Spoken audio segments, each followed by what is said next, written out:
7:08. Board previously met in closed session, and we will need to go back into closed session in order to finish the work of the board.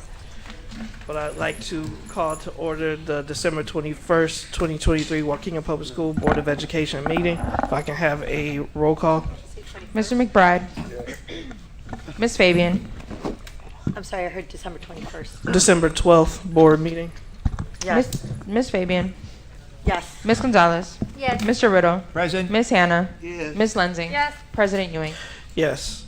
Now I'd like a motion to return to open session. Motion to. Motion by Mr. Riddle, second by Ms. Lensing. All in favor signify with aye. Aye. Aye. Any opposed, nay. We're back in open session. Mr. Vukovic, would you be kind enough to lead us in the pledge?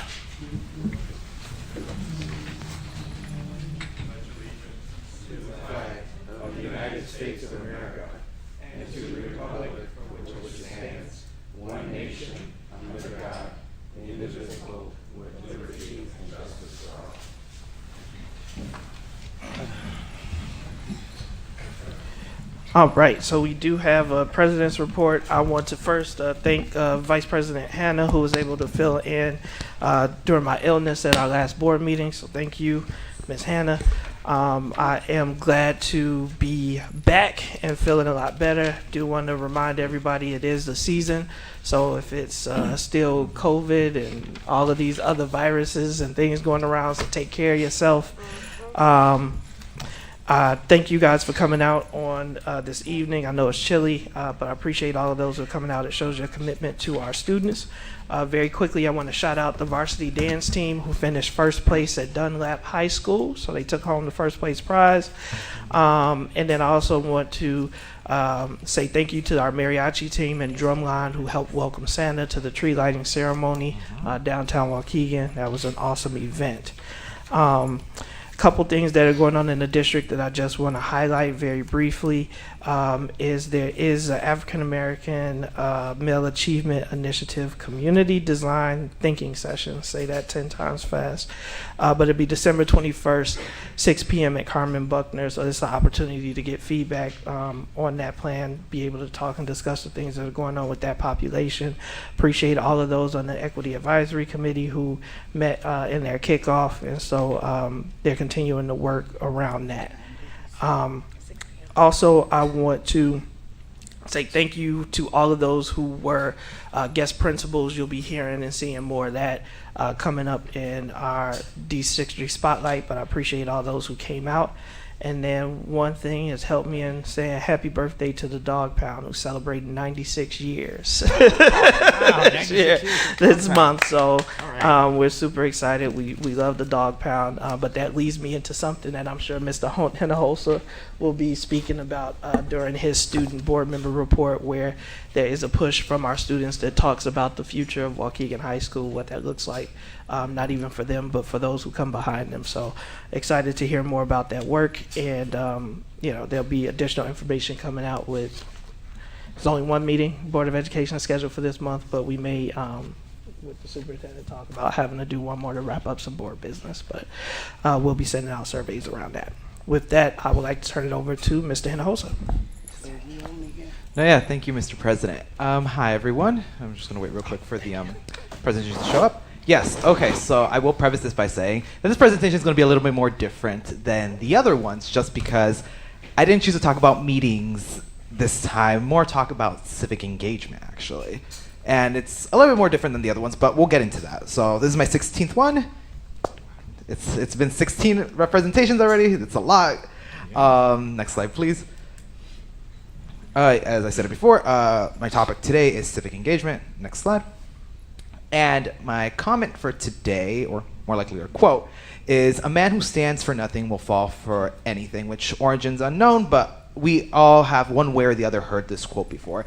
And I feel like it's very important to preface this quote by saying that this entire presentation will be talking about civic engagement and how to bring students into the fold. Because personally for me, in my time that I worked in political organizations, campaigns, and for the ISB board that I'm currently in a meeting in right now, and I'm hearing it as I'm talking. So if I be quiet for a little and then come back, it's because I'm listening into what they're saying. But I feel to have a functioning democracy, we need three things.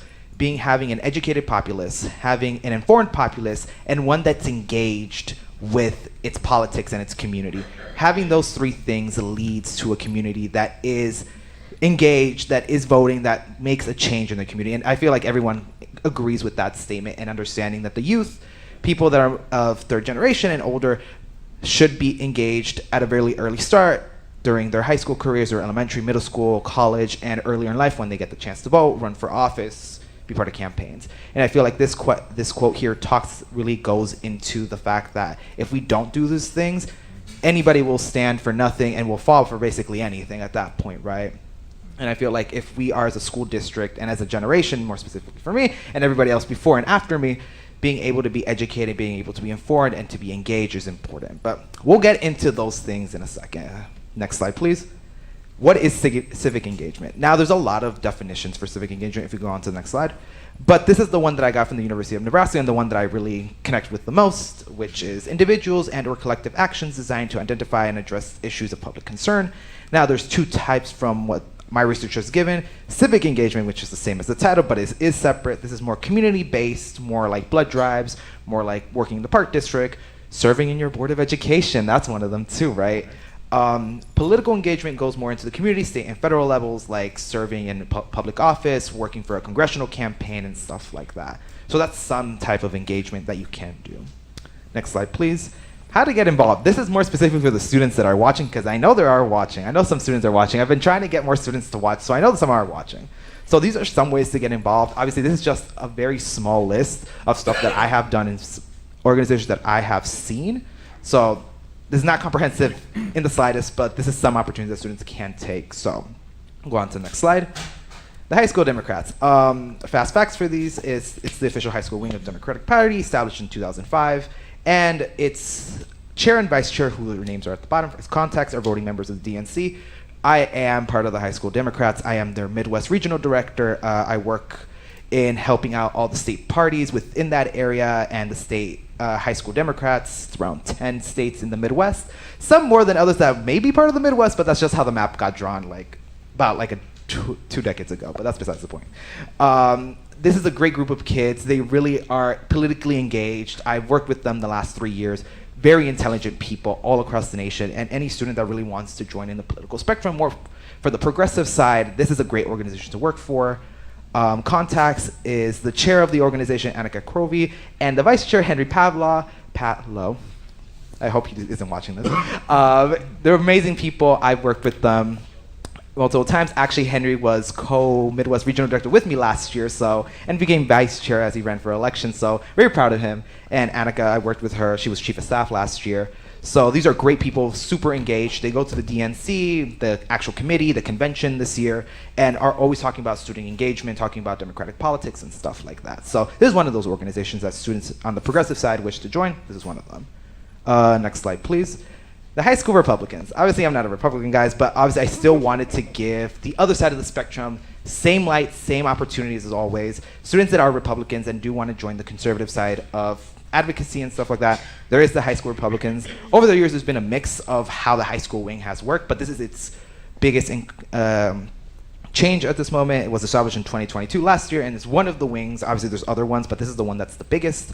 I don't know much about them because we haven't gone into contact with them that much. They've been doing their own thing, but any student that really wants to work with the conservative side of politics and advocacy can contact the high school Republicans. Their chair is called Michael Gregory, and their co-chair is Josefa Herrera, and those are their emails. Obviously, I will make an Instagram post in my Instagram more about this stuff so students could get involved. So these are some of them. Next slide, please. Civic Unplugged. This is very much community-based programming. It's high school student-oriented fellowship programs. I've done one of their fellowship programs. Really goes into community-based, going into policy and stuff like that. And it's an organization, nonprofit organization in DC that really tries to make students join the advocacy realm with policy, lobbying and stuff like that, and teaching them those ways. It was, as I said before, was a part of their Innovators Fellowship. Really goes into whatever project you want to do. They'll give you the resources and you go research. They also have a climate change one. They have a technology 21st century. They had last month a academy summit in Austin talking about community housing and urban development, and in DC they will have a national conference talking about politics and policy and all that good stuff. Contact is info@civicunplugged.org, or you could just go to civicunplugged.org. There's the applications, you always apply. They're pretty nice people, very easy to get into contact with. Next slide, please. Like societies, I'm actually part of these too. I've been part of all of these societies except the high school Republicans. Fast facts for them, they're the first pre-law high school honor society, student-run leadership, and was established last year. They're pretty much, as the name states, it really goes into breaking down those barriers when it comes to the legal realm and really teaching students how to get into that place and giving the resources possible. They have a scholar program that I'm in right now, really talking about criminal law and constitutional law and stuff like that. And they have mentorship programs with students in Harvard and Yale to really talk about how law school works and how to get those resources. They're pretty new, but they're really working really hard to get those initiatives forward. So if students want to do this, that's their email or the website, lexsocietis.com. Next slide, please. The National Student Board Member Association. This is more specifically for the next student board members and absolutely every single one after. So if they're watching, take note. This is the first Student Board Member Association sponsored by the National Center of the Economy and Education. As I stated before multiple times, it really talks about an association really stated and based upon student board members and bringing policies to state legislatures and pushing those professional training and stuff like that.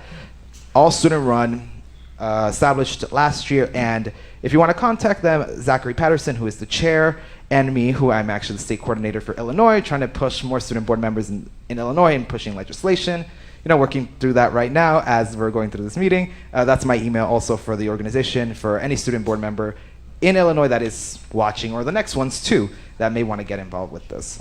Next slide, please. And Project Bulldog. I know that President Ewing was talking about this, and I'll talk about this very briefly. This is one of the very, very community-based projects, student-run, and it was established last year. This was, as I stated before, a project created by Braden Wendricks about creating a new high school, and we had a meeting last Tuesday. Yes, I'm going to say last Tuesday, with some board members that did go. President Ewing and Mr. Alajakis did go, plus some teachers and stuff like to really talk about the next steps of going forward with this project. And we got a good feedback, and we're diligently working with that feedback to push forward our next initiatives and our next timelines. But yeah, this is a great project. We're making great progress. And obviously, if you want to talk to Braden, he's made contact with me as the chief of staff. If you also have questions for any students or anybody on the board, feel free to contact. Next slide. And that's it. If the board has any questions, this is the time. I have a comment for you. Yes. So as a school board member, I ran nonpartisan, and I believe in that, so I'll stay under that. Right, because we should be, and we are. So I'm going to make this as non-political as possible. But I would suggest, as a member of the high school Democrats, actually trying to contact the high school Republicans so that we can shift how it's currently happening in our nation, where you guys can start collaborating and working together towards some similar goals. Maybe show the adults how it's done. No, yeah, that's something that the organization has been working on very diligently to get into contact with them. But thank you for the comment. You're speaking my language. I love doing community engagement and all of that.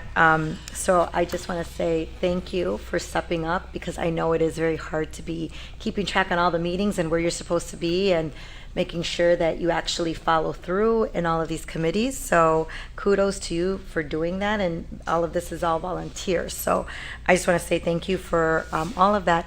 But also, and Mr. Riddle could hop in on this too, offline we can discuss potentially how Club Leo can be a part of either the project that you have going on or moving forward, because that is something that we're also a part of, is the Little Fort Lions. And we have been looking for years to find a sponsor at the high school level to get kids together to do a community-based project. So we would be able to help sponsor that financially, but we need an adult at the district. So we can talk offline, but again, kudos to you. Thank you so much. And I think that's, unless President Ewing has a comment. No, just thank you so much for your service and a reminder to get involved in civics. Want to very briefly is especially when I first ran and I was a younger guy, one of the things I always said is people want young people involved in politics until young people actually get involved in politics. And so I really do appreciate not only your efforts, but the efforts to get more individuals engaged, right? And more students engaged, because we understand that the stakes really are that high, in my opinion. Nonpartisan, the democracy is at stake, and I mean that because it takes every generation to continue to choose democracy. So thank you for your efforts and initiative. Moving on, we do have Spotlight 60, so we'll get that pulled up.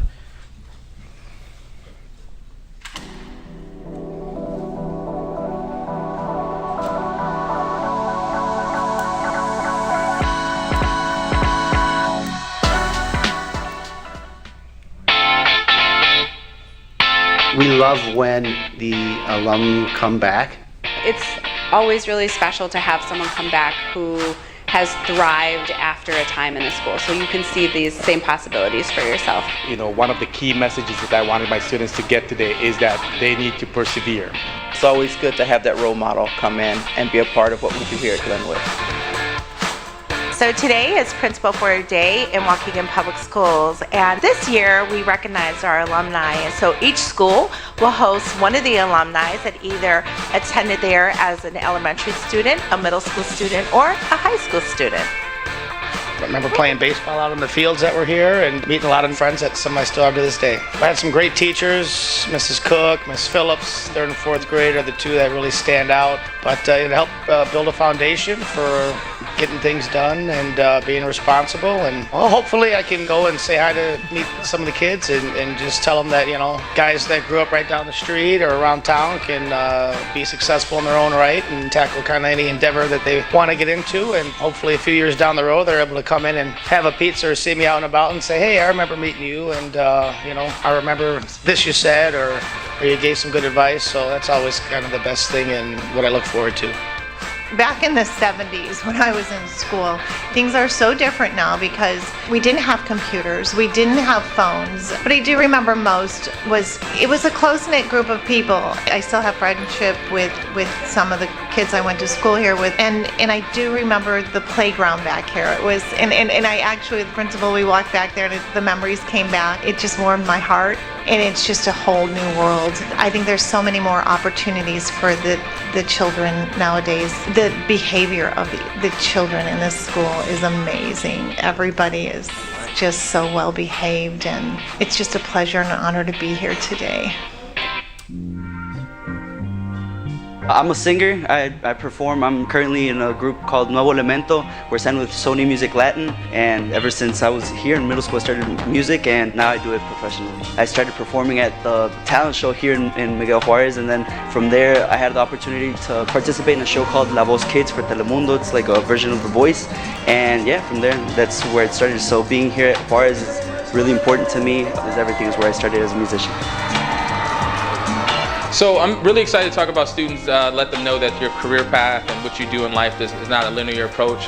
It's a journey. I'm also really excited to talk to students about technology and the importance of technology, especially in the digital economy that we're living in, and just really connect with the students, let them know that, hey, life is challenging. You just need to respond to it and keep moving forward, and make sure you connect with the right people who are going to support you throughout your journey. Well, I went to school here and my brother went to school here as well. He started teaching as a paraprofessional here at Greenwood and eventually got his teaching degree and became a teacher. My niece started going here from kindergarten, so Greenwood has always been in our family in one way, shape, or form. So for me, the good thing about coming back here is once you leave Waukegan, there is a narrative that Waukegan is not always the best place to be or to live. And when you come back and you see kids enjoying themselves and learning and doing good things, and the school's winning awards and the kids are doing well, that kind of changes that narrative a bit. And so for me, I like seeing the fact that the kids today are just as smart, as respectful, good community members as I remember them being when I went here. This is still a great place to be. I believe the impact of Principal for a Day initiative allows stakeholders within the community and outside the community to see all the benefits and the excellent programs and the excellent staff and students that we have within our district, right? It's just positive, promotion of Waukegan Public Schools. It's allowing people to really just come in and get to know who we are, what we're about, and how we do our business every day, right? I don't think you get to experience that when you're on the outside and have never really been able to visit. But there are so many great programs, initiatives, and staff members, but most importantly, students in Waukegan Public Schools. And this is just our way to share that experience with the outside community. We appreciate that the alumni have chosen to come back and be part of Waukegan, because it takes a village to raise a child, and we want to ensure that we're continually keeping in contact with our alumni and that they continue to support us and we continue to support them. So thank you for being part of Waukegan Public Schools. Thank you for making Principal for a Day a great success here in Waukegan, and thank you for partnering with us in this work.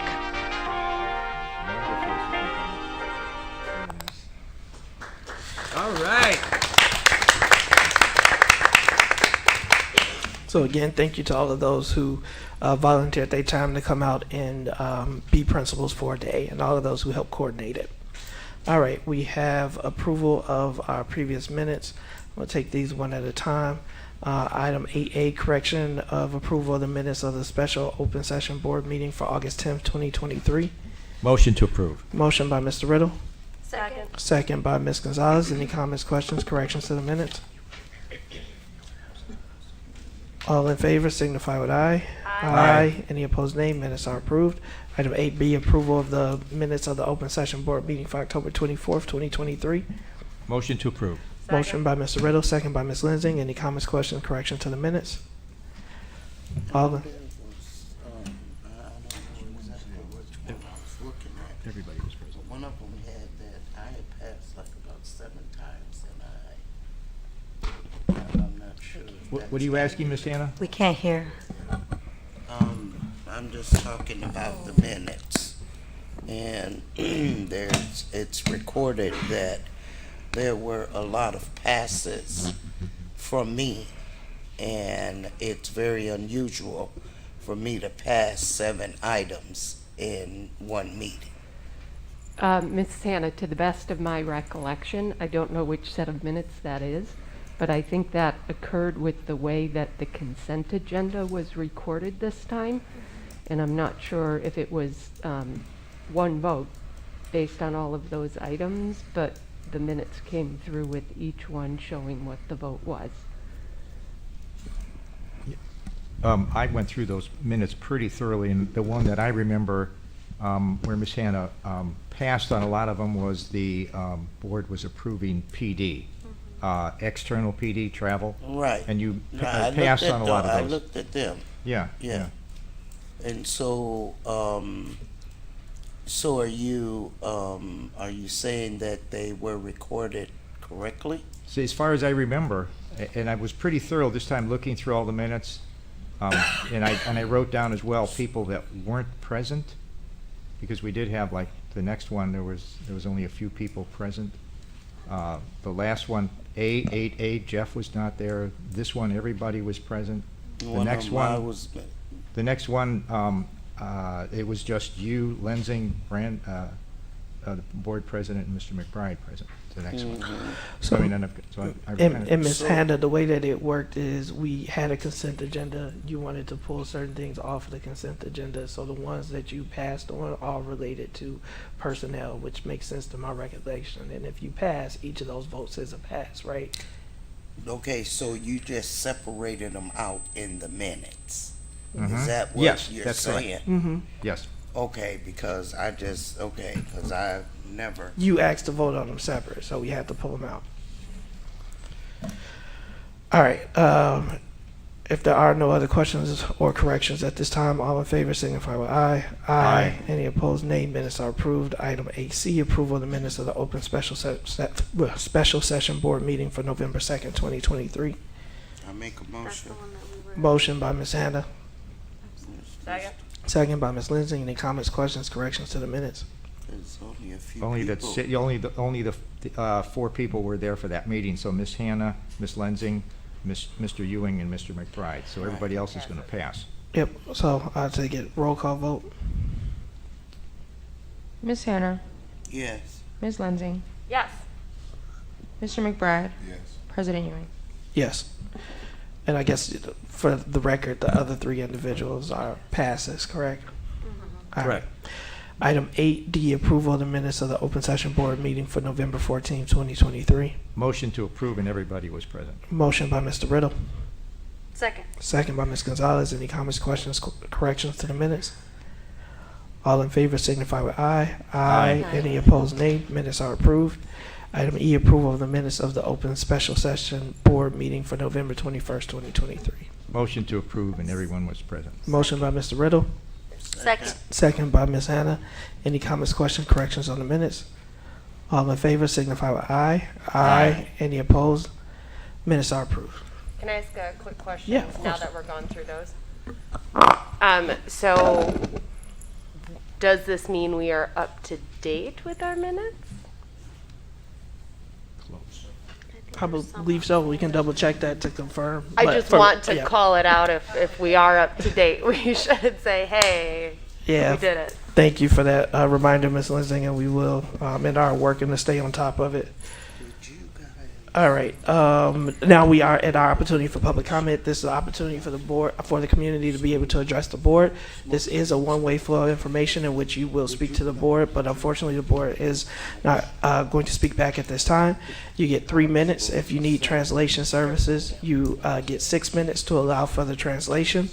We do want to remind individuals of civility. We also ask that you refrain from mentioning student and staff member names in your remarks. I'm going to call names 3 at a time in order to help expedite this process. So when I call your names, if you can line up in the order that you're called. First name is Susan Green, Janice Hay, and Ray Vukovic, in that order.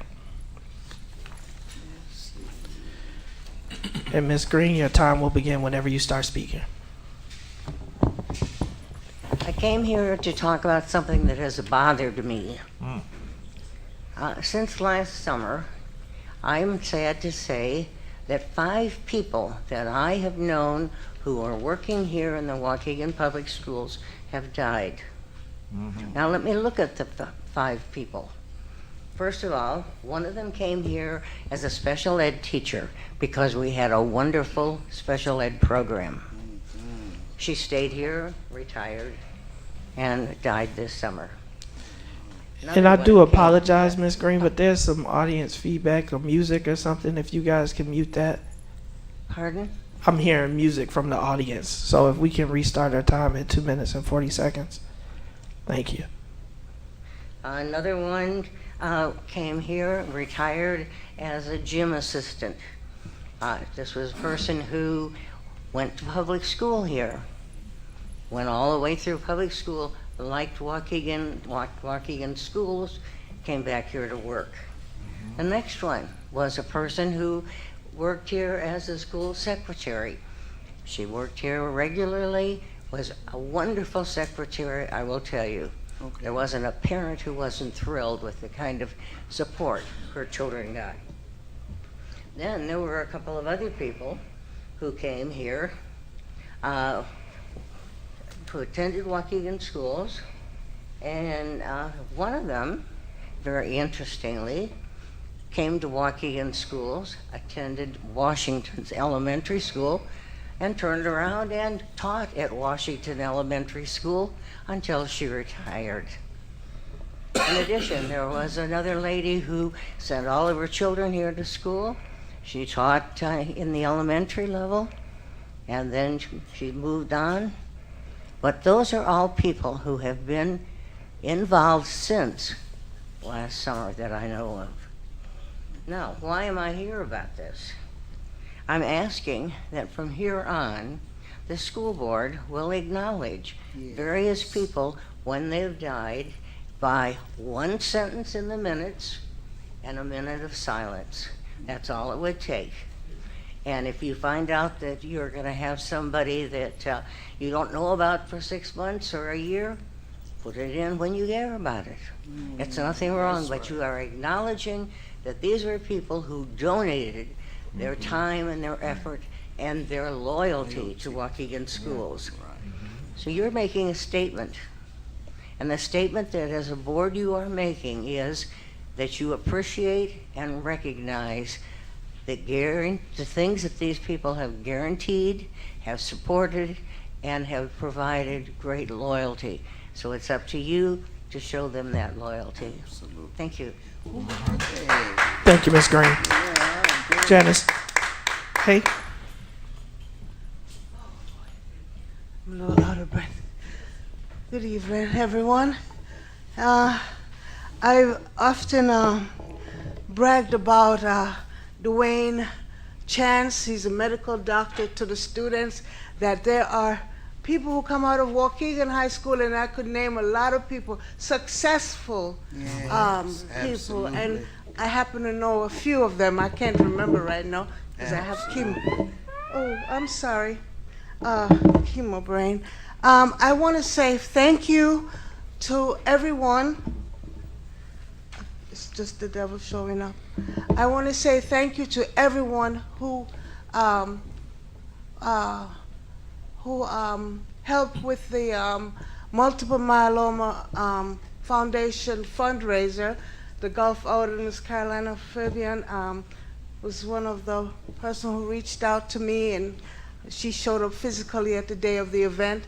My family were the ones who were all golfers there. The mayor of North Chicago, Mr. Leon Rockingham, showed up in support. Support came from, of course, the superintendent of Waukegan, our vice superintendent, and Mr. Robert Silver, principal for Monetary, Joe and Deirdre Garnett, and she's a retired principal from Elmwood School, and Mary Reese, people who we're familiar with. Really, it was just a few people. We didn't make a lot of money because most of the money went back into having lunch for the people and all the different things that we had to cater to, but we're growing. And fortunately, so I'm here to say, I forgot the Livingston family. You know, Zachary Livingston is my family as well. He's the principal for the Zion Benton High School, and Iris Livingston, a whole lot of my son Dijon, and so I just want to say thank you to everyone. Unfortunately, my multiple myeloma came back this September, and I'm going through a lot of illness, chemo and stuff, and I'm fighting a good fight. So this is the reason for the research. It is every time I turn around, it's new medicine. So research is what caused me to still be alive, because they're still using new medicine. So I'll come back in the spring to do my advocate work. I want to give a shout out to Mr. Robert Silver of Carmen Buckner Elementary School. Every year, regardless of the holidays, he's made the school so festive for the kids. And I want to say thank you. This Christmas, he really rocked the show, and that man is awesome. Thank you, Ms. A. Ray Vukovic, and I do want to, even if it's for something good, just remind or ask that all staff refrain from mentioning, or all people speaking refrain from mentioning staff member names. Go ahead, Ms. Vukovic, whenever you're ready. Good evening. You mentioned earlier about the dog pound being 96 years old, and I heard that this week and did the math and realized that my late grandmother would have been a freshman at that building at that time. But you know, and my kids were the fourth generation to go there. But you know, just because it's 96 years old doesn't mean it's bad. Right. You know, we always look at other districts. Just go down the shore, New Trier Township, Evanston Township High School, Maine East. Those buildings, matter of fact, I think some of the architects might have been the same ones. If you look, the design is very similar. So don't, just because it's old, you know, let's look at getting that teacher contract dealt with so that we keep people there and kids can learn something. You mentioned you passed the minutes. You know, once again, 2 sets of those minutes were late. You know, I don't know when the board president or board secretary and the board attorney are going to get that done. It's been talked about a long time here. At the last meeting, I brought up an item about FOIA, and there were two pieces to that, and within 24 hours, I got an email from the board attorney, and you all were copied on it, and clarifying that the superintendent's $20,000 bonus was approved by the board on April 28th of 2022. It just looks kind of odd that it was, the check was then written 367 days later. And I've got copies of that here for you.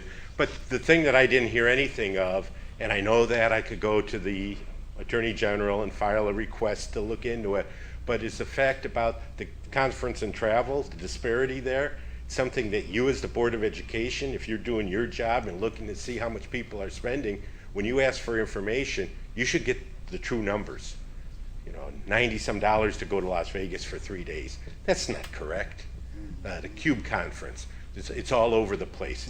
You can look at it. It's your information. Hope you do something with it. Thank you. Thank you, Mr. Vukovic. Next three names in order: Randy Sabecki, Brother Blanks, Anthony McIntyre.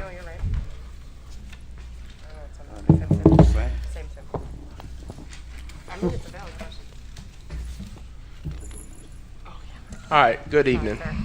So first, I want to start, I'm glad you brought up teachers that have passed away.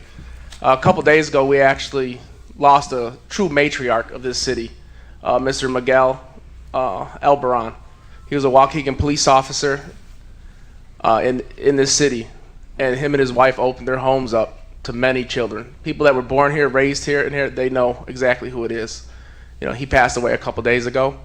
And I'd like to ask if we can have a moment of silence in his name.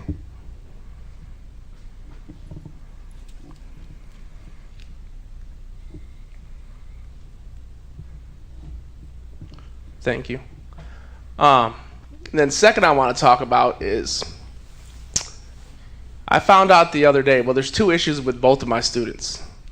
First, we'll start at the high school Washington campus. Again, my student came home and told me one of his classes had no teacher. Kids in the classroom, all period by themselves. I reached out to the superintendent. I talked to board president about it. And then the excuse I was given back is there was a teacher assigned to that class because it was a shortened day. They weren't in there. So my question is, if we have substitutes in the buildings, what are the administrators doing?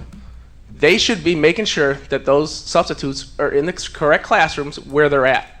Again, it's a safety issue. When we give, especially high school kids, we all know high school kids, they ain't going to tell on themselves. If they walk in a classroom, they ain't got no teacher, they ain't going to tell nobody. That's a free period for them. You know, and the same thing happened last year in a shop class when the kids could have had rain to all the power tools and everything. And I was lied to about that and saying there was a teacher in that room and there wasn't. So that needs to be looked into. That needs to be corrected. At the bottom end of the day, that is the principal's responsibility of that building to make sure that people are where they're supposed to be. Like we tell our students, they're supposed to be where they're supposed to be. Same thing. Now let's go over to Benny. I'd like to know from the superintendent, there are two teachers that were moved to different middle schools last week with no knowledge of the school principal. He was out of town. No knowledge to the parents of any of these students. Halfway through the school year, we moved two teachers. Now there's no teachers for that classroom. Now it's a different sub every single day.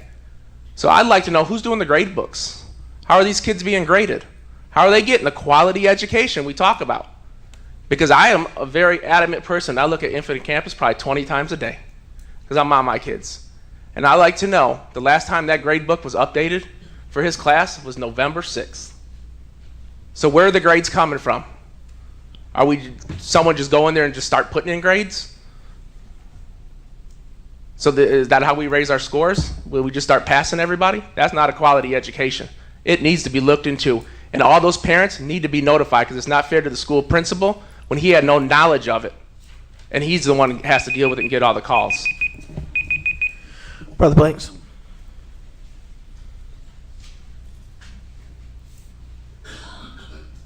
Brother Blanks, founder chief president of Black Abolition Movement for the Mind.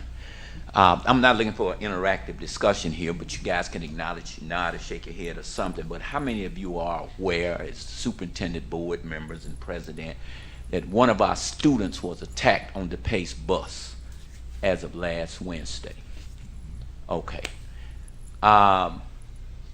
The reason I'm bringing that up is because I don't know what the contract states between the school and the PACE bus. Something needs to be done to make sure our children are protected. This young student was attacked, her brother got involved. My understanding that the young man, or whoever it was, the guy, maybe was in his 50s or early 40s or whatever the case may be, he was on the back of the bus. Initially, he was smoking. Now, according to the young lady, she's also a member of our organization, high school student. Now, according to her, she was on the back of the bus, and the guy was he was on the back of the bus, and he was smoking something out of a black tube. Now, my history, my knowledge says it was crack, because he made some lewd comments towards her, some sexual comments towards her when he got on the bus, went to the back of the bus, he started smoking, and I guess some of the students said something to her. Then he gets up, he walks to her, and ultimately he blew the smoke in her face. She threw up, her legs got weak.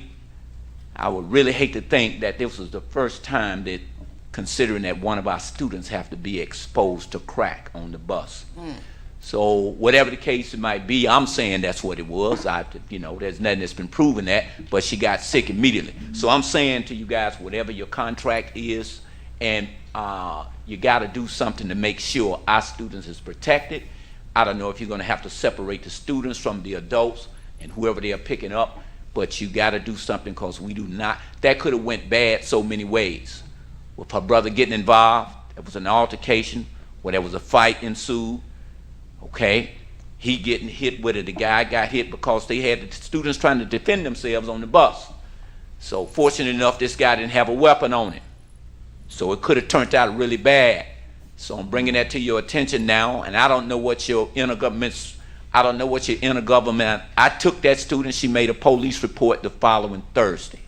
So I'm hoping that with your intergovernmental agreement with your police department, you all, each and every one of you, should have full knowledge of that by now from your police department, considering you have an intergovernmental agreement with your police department, because we don't want them coming into school doing their job one way where they're violating the students' right but not reporting something as important as this.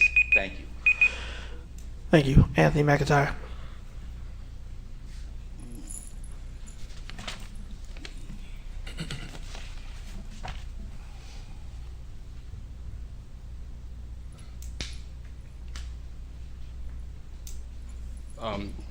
Slightly to piggyback on what Brother Blanks was just saying, because I didn't know he was going to say that. In reference to the SRO situation, I think I mentioned to you guys a little while ago about a situation where the SRO at Brookside campus had circumvented the Fifth Amendment rights of one of the students. That student and her mother were here a few weeks ago to make you all aware of it.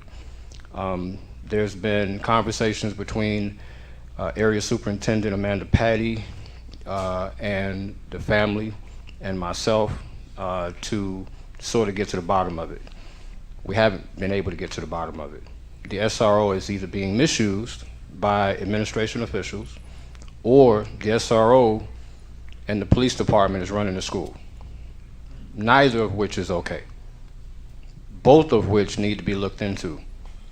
And I know Mr. Ewing, if I understand it correctly, has said in some instances that when issues are brought up at the podium, even though you all can't do a back and forth, somebody from the administration is supposed to get in contact with us and address the issue.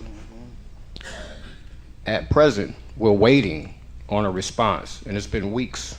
And I believe the superintendent has a policy that says that these things are supposed to be responded to in 2 days, 48 hours, I believe. If that's true, again, it's not happening.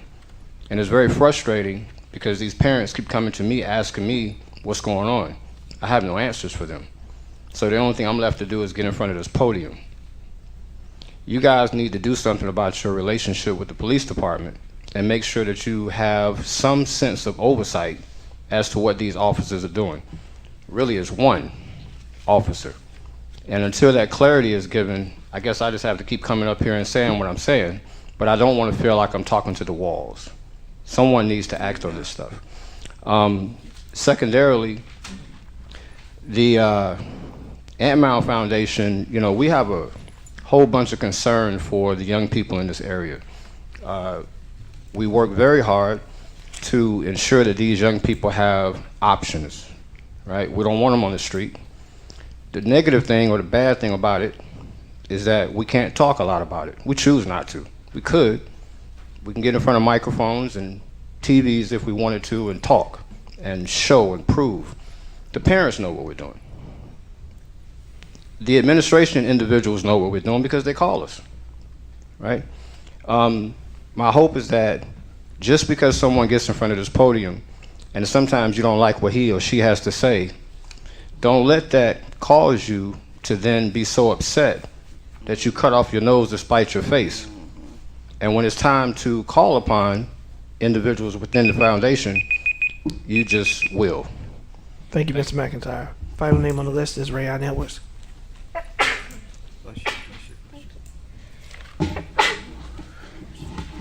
Respectfully, I appreciate all of y'all work of the student board member.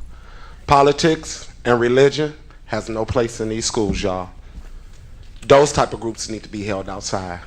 We've been working very hard, and you guys need to pay attention to what's going on, because we're working very hard with that clerk to get these polls up out of schools. Kids can't vote. Nothing.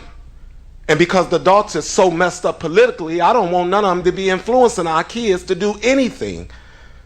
So if we're going to be doing this, then religion needs to come back into school as well. So I caution you guys, we have to be very cautious with this because we're flirting with a fine line. You can't have it one way and not the other. That's what I'm saying, because these is conversations.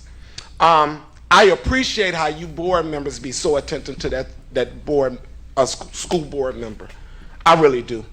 And respectfully, I hope you guys can start doing that same thing with the staff. These gentlemen just got up here and said they still waiting on responses. You contact people, you can't get no response back, and this is the reason why a lot of staff choose to come here to handle their grievances. Nobody is responding. I appreciate you guys with this initiative, but the Black Young Man's African Americans, but December 21st, who is scheduling these things? You guys don't even want to work in the month of December. Christmas is 4 days later. How many people y'all think for to show up? How many people do y'all think is prepared for the holiday? Come on, y'all, we got to do better. And somebody like me, the mouth of the South on Facebook, I'm just now hearing about it. It's December 21st.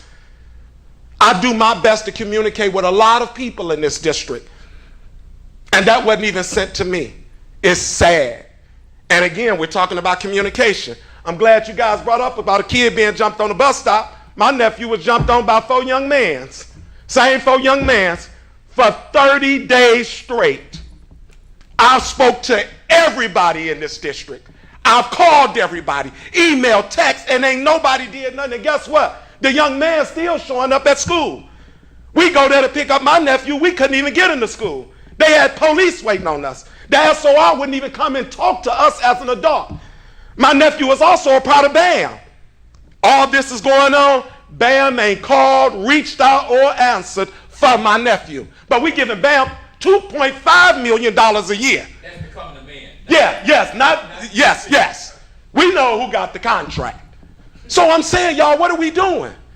And I was intentional with this. I followed everything I was told. Every step from you guys and from Springfield. And still nothing. Them young men has been in school every day since it didn't happen. No suspension. And then when we go get them up out of ISS, the boys are standing there unattended, waiting on us to come out with my nephew. No adult supervision. Thank you, Mr. Edwards. Thank you to all those who came and spoke during the public comments. Superintendent, I ask again that you will reach out and get these issues addressed and handled from the administrative perspective, and also advise the board with an update. All right, first up, we don't have anything under consent, so we are down at our purchases and contracts. I am going to take each of these individual because they haven't been previously discussed, and I want to give the board members opportunities if they do have a question.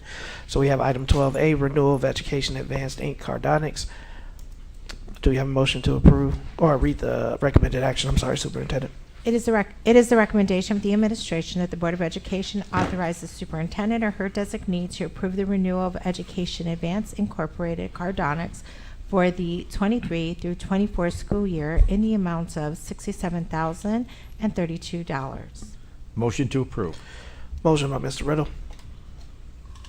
Second. Second by Ms. Gonzalez. Any comments, questions on the motion? I have a couple of questions. Go ahead, Ms. Linsing, if you want to start asking the question while they come to the podium. Dr. Nault makes his way. Thank you for coming to the podium, Dr. Nault. My question is I've heard a lot of feedback from parents at the high school with regard to their schedule at the start of this year, and it was a very frustrating process for them. But based on the slide, if we can put the slide up so the community can see the slide from this item, it says it improves the efficiency and effectiveness of our master scheduling process. That's not the experience from the families. So can you help explain where that breakdown is? Sure. Good evening, Superintendent, Board President, members of the board. So there's two phases to the master scheduling process. Cardonics is the initial phase of it. So essentially what they, is this on? Mm-hmm. Yes. Okay, sorry. Essentially what they do in Cardonics is that's the blueprint. So they build the blueprint of what the master schedule should look like before they put it into Infinite Campus. So the purpose of it is to be strategic on the front end so that when you're ready to, when the schedule's complete, you've looked at your section counts, you've looked at your classrooms, you've looked at your class sizes, you've looked at your staffing analysis, all those different factors, that all the pre-work is done so that the master scheduler then just has to essentially put that information into IC and it should be flawless. Once it gets into IC, if administrators, counselors, other individuals get in there and start changing things, that could possibly contribute to some of the things that maybe some of the families are experiencing. But it's all based on course requests that students submit. So they build it off the course requests that are submitted by students, and then it's dumped into IC. Usually, we've been trying to move up the timeline with this. So we're starting this year, I think it's the end of February is where we're trying to get all the course requests in so we can start getting the master schedule built in Cardonics first so that the schedulers can get it put into IC over the summer, if that makes sense. So I don't know necessarily where the disconnect's happening. Once it's in IC, depending on the building, there could be multiple people that have access to maybe change, edit. If a student comes to a counselor and says, hey, I prefer this class over this class, and making that change, or if they have to level based on enrollment, if enrollment increases or decreases and they have to make some changes, that could happen at the building level as well. But Cardonics is supposed to, in theory, prevent all that from happening because that blueprint is created first and then they can just dump it into IC. Okay, so just to clarify, the staff and the administration are happy with Cardonics. It's just on once it's loaded into the Infinite Campus and people go in to start moving things around that we start seeing issues. There's limited access to those in Cardonics, so it's only the scheduler for that building, and usually the principal has access to it. So there's very few people that can put their hands on the Cardonics portion of it. Okay. To answer your question about if they're happy, I think we have majority of our principals that Abbott I know uses it really extensively. It's only for middle school and high school, so all their principals use it very, very well. Lewis was the only school that did not use it this previous year because they were implementing a new schedule. Yeah. Yeah. Okay, so I'm just going to ask maybe we look to talk with those involved with the master schedule and finalization to see how we can decrease those instances. And I'm also hearing, this is aside from Cardonics, so if it is a takeaway, that's fine. But I think a lot of our families would prefer having that schedule before they go into summer break. So if that can be, maybe it's not possible this year because of the timing that has been decided for everything, but that's something that I would like to work towards for the following planning. Sure. Thank you. You're welcome. Ms. Fabian. To clarify for those schedule requests, what are the percentage of students that are actually doing those schedule requests? Because what I've seen is students aren't going in all the time and doing those requests, and then they get there and then they realize there's more options than what they initially thought. and then that's where they're trying to change, and it's really difficult within that 2 weeks. That's question number one. For the course request Yeah, process, for you the mean? course request. So there's one thing to further Ms. Lensing's question. When they build it in Cardonics, they get, it's like an efficiency percentage, that it's 98% efficient based on the course requests that were submitted and everything.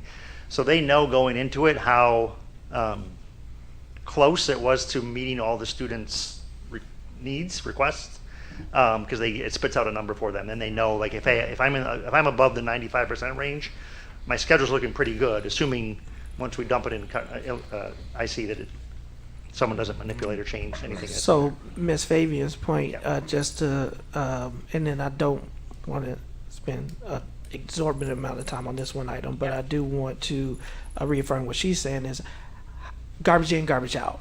How well is the school getting those requests so that it gives, because again, if I don't request anything, it's going to be 98% accurate. So maybe that could be a takeaway. Do we have any reporting around the percentage of students who actually complete the request? The course request process? Yes. Maybe Eric might be able to help on that one. I don't know. I don't know how they track who Because does if it, who only half of the doesn't. students are requesting, then the other half are not. Right. So there's a new master scheduler of the high schooler that was hired this year, started this past fall.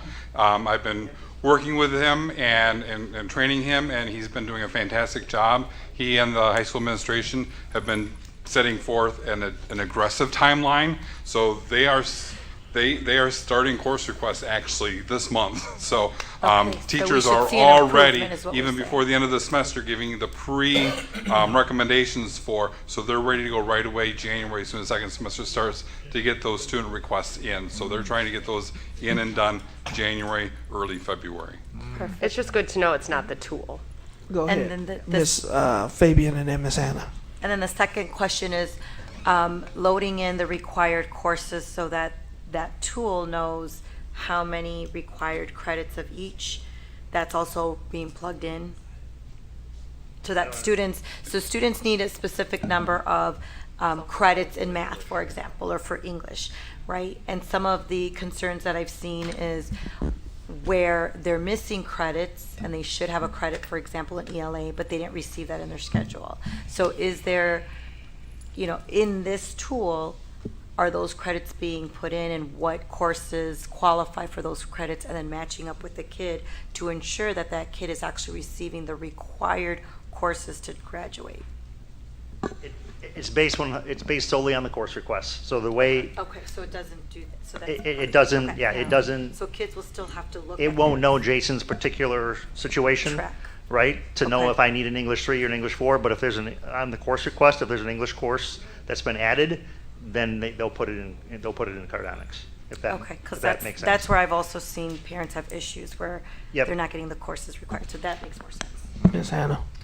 Okay, so with this They can't hear you. They're going on with this program, along with the having the students choose their classes, right? Do we still have class catalogs? We have the catalogs of classes, and each of the students are given a catalog to be able to look at all of the classes, the description of the classes, the credits that those classes carry. And so the students have access to that. Yeah, sorry, I thought you had more. A great question, Ms. Hannah. Yes, there's a course offering guide that students have access to that outlines all the different courses that are available to them, prerequisites that are required, a description of what the course is about, regular level, honors level, AP level, CTE, dual credit. There's an extensive guide that the academics team has put together in collaboration with, I think, the principals and the school counselors and everything that is available to all students, yes. I saw Okay. Victor nodding his head, so yes, they have access to it. Okay. Yeah. Very good. Yep. And that's something that we update regularly based on new courses and whatnot. So to echo Ms. Lensing's, I don't have an issue with the tool. I think what you hear from the board is we would like a smoother process at the beginning of the year with parents and with students, and if we can speed up that timeline. Again, if that can't be done, please report back what the expectations are to the community. I do know one of the things that impacts that, right, is if I schedule the teacher, but then I lose the teacher, if my counts are wrong. So I think some of it is the system, some of it is individual people going in and maybe not understanding how when I move this, that also moves that. But then there are some other structural things that would also require those schedules to be changed, because I think they did, if I'm not mistaken, have schedules done at the end of last year. We did. But they had to, somebody correct me if I'm wrong, they had to reissue them because of some of the substantive changes.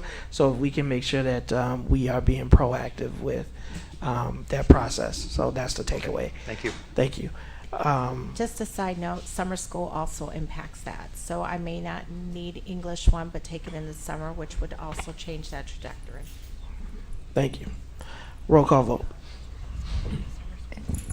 Mr. McBride. Ms. Fabian. Yes. Ms. Gonzalez. Yes. Mr. Riddle. Yes. Ms. Hannah. Yes. Ms. Lensing. Yes. President Ewing. Yes, item approved, motion carries. Item 12B, approval of the contractual renewal for Incident IQ Help Desk software. It is the recommendation of the administration that the Board of Education authorize the superintendent or her designee to approve the contractual renewal of the Incident IQ Help Desk software, 1-year renewal cost as is $46,076.90. Motion to approve. Motion by Mr. Riddle. Second. Second by Ms. Fabian. Any comments or questions on the motion? Fast question, Dr. Cuevas. Super fast. And as you're walking, I'll ask it. I just want to know, how long have we been using this tool? And if it's been successful with staff, why would we not want to pursue a multi-year contract? I know I'm not usually a fan of multi-year, but if we've been consistently using it and it's working great. Good evening, Board President, Superintendent, Board members. Thank you for the question, Ms. Lindsay. We upgraded last year our help desk ticketing system to this new company. We love it. Okay. It's more user-friendly. It helps us to track the tickets. And so far, we're very happy and we want to continue. We can explore to have multi-year contract, but for this one in particular, because it was new, we decided to go 1 year only. For the future, we will consider a multi-year contract. Okay, perfect. If it's a good tool and everybody loves it, that'd be great. Thank you. Thank you. Roll call vote. Mr. McBride. Yes. Ms. Fabian. Yes. Ms. Gonzalez. Yes. Mr. Riddle. Yes. Ms. Hannah. Yes. Ms. Lensing. Yes. President Ewing. Yes, item approved, motion carries. C, emergency purchase of 2 Dell servers and storage array. It is the recommendation of the administration that the Board of Education authorize the superintendent or her designee to approve the purchase of 2 new Dell servers and a new storage array to replace outdated and failing hardware. Motion to approve. Motion by Mr. Riddle. Second. Second by Ms. Lindsay. Any comments or questions on the motion? I got a question. Go ahead, Ms. Hannah. So how outdated,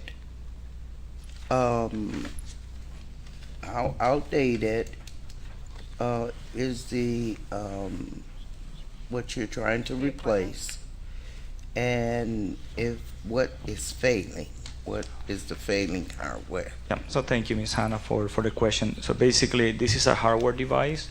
So we can add additional hard drive. So the hard drive technology, I don't want to be technical, but it's SATA, it's an older technology. So we want to upgrade the technology so that we can continue providing the services. Right now, the way that array hard drive works, so you have multiple hard drive that they're connecting at the same time. So we have 4. If 1 failed, the other 3 continue working. If 2 failed, the other 2 continue working. If 3 failed, we have 1 that is continue working. Right now, we have 2 that have failed, so we need to upgrade them. And I just want to make sure that at no point the data of the district is at risk, because we have other services that covers that, but basically this is a proactive measure. And so this, what you're asking for now, is that in addition to all that stuff that was in that little room that we looked at? Yes. Basically, the It's a- the MDF room that you visited in the Yes. past, we have basically the brain of the school district when it comes to the data and networking for the infrastructure. So there are hundreds of systems. There are dozens of servers, dozens of virtual servers that help us to continue with the network communications that we need on the daily basis. And what is this one connected to that we're going to be purchasing? It's already connected. It's an existing hardware. So we have two that actually fail. Mm-hmm. We have basically hardware is working. We just want to be proactive and not to lose the other two. I have a question. Go ahead, Ms. Gonzalez. So I guess I have two questions. Are the existing hardware that we have also Dell, or are we looking? Do we have some different existing hardware, and this would be the upgrade going to Dell? No, it is Dell. It is Dell. Okay. And then the second piece is for the two that have failed. How do we go about disposing it, or is that? Do we have We have a strategy? recycling process. Okay. So basically, when a hard drive fail, so we use a local company here in Waukegan. Okay. And the process is basically they will shred the hard drive. Okay, And good. we will receive a certificate of destruction. Okay. Thank you. I got one more question. Ms. Anna. It's coming out of the local funds? Yes. Why not IT funds? It's IT funds. Basically, the IT funds are local funds. They're a portion of They're not coming from E-rate. They're not coming from the federal government. This equipment was purchased with local funds, so we need to continue with that unless we receive a grant in the future that we can use for that. Roll call. Mr. McBride. Ms. Fabian. Yes. Ms. Gonzalez. Yes. Mr. Riddle. Yes. Ms. Hannah. Yes. Ms. Lensing. Yes. President Ewing. Yes, item approved, motion carries. Item D, Washington DC College visit tour for 11th and 12th grade, March 25th, 28th through the 28th for 2024. It is the recommendation of the administration that the Board of Education authorize the superintendent or her designee to approve Washington, D.C. college visit tour for 40 high school students on March 25th through the 28th, 2024. The expected total cost is $98,095, which includes registration, lodging, travel, and meal rates. Motion to approve. Second. Motion by Mr. Riddle, second by Mr. McBride. Any comments or questions on the motion? Yeah, I want to know how are the 40 students being selected?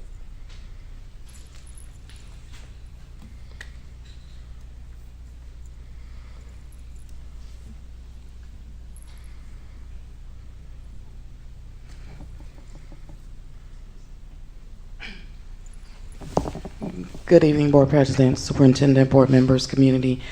There was a slight error on there. The preference is 11th graders and then 10th graders and then 12th graders that may want to attend either Georgetown, Howard, or American University.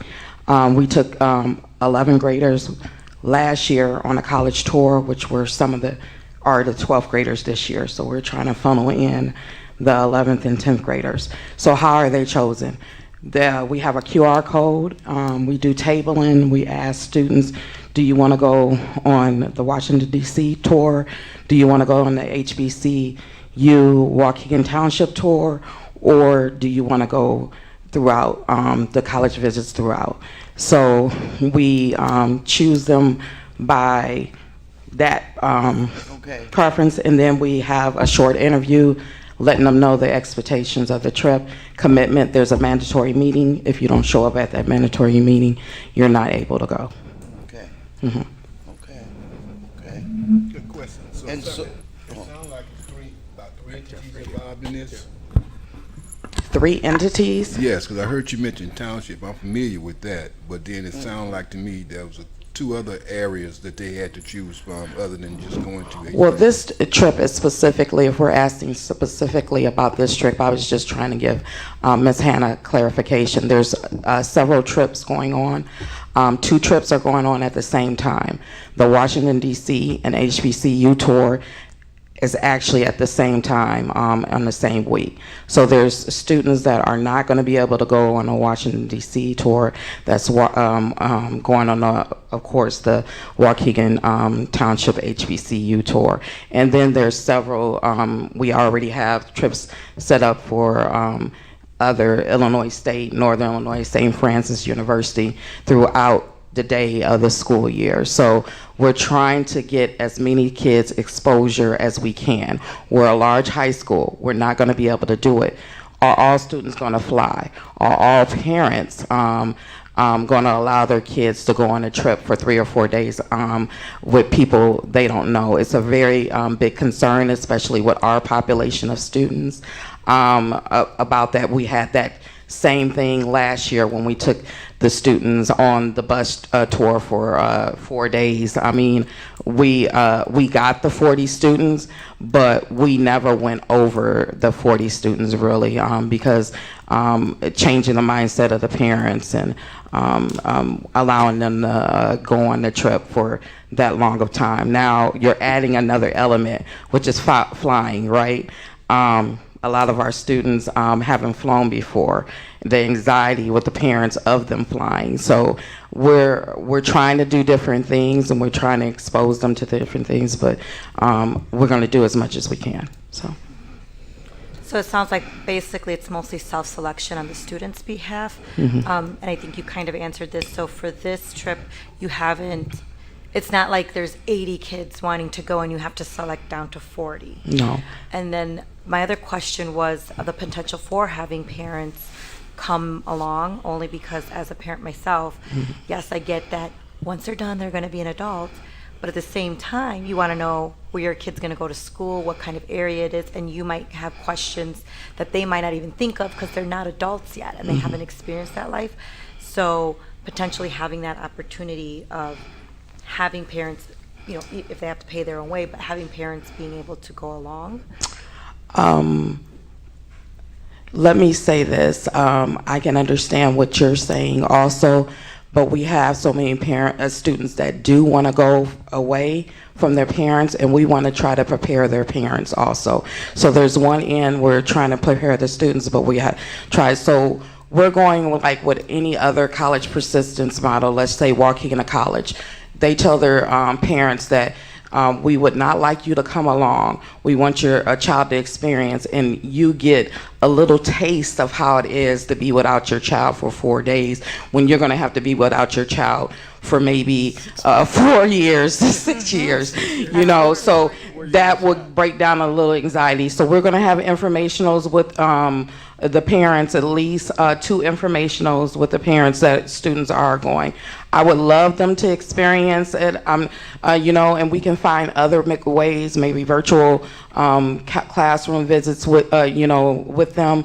But right now, I have to also think about how can we prepare parents also, because I can just remember my parent, you know, not wanting us to go away to school. It's a trying time. So if they can live without them for 4 days, maybe they can live without them for 4 years, right? Come get my kid. Miss Lindsay. Ms. Fulton, I'm very excited for this opportunity for our students. When I was in the ROTC program, went out to DC for a convention. And with CSP, we went to Europe. So we're just talking about going to DC. We went over an ocean. And I think our students need as many of these opportunities as possible. I'm a huge advocate to go, leave, explore, hopefully come back. So I'm very excited that this opportunity is going to be for 40 students. And it sounds like it's really well thought out. We're thinking about the parents. We're having the informational sessions. With the mandatory meeting, my only question is with the budget for it. If we have less than 40 students going, that's just going to drop to who it is, or is it a package deal? It's flat. It's a package deal. It's actually a good package deal, right? It is. It sounds. So they get to fly. A bus picks them up. All meals are included: flight, lodging, all the museums. You know, Washington D.C. Yeah. Tidbit, you don't have to pay, but you just need to get the tickets, right?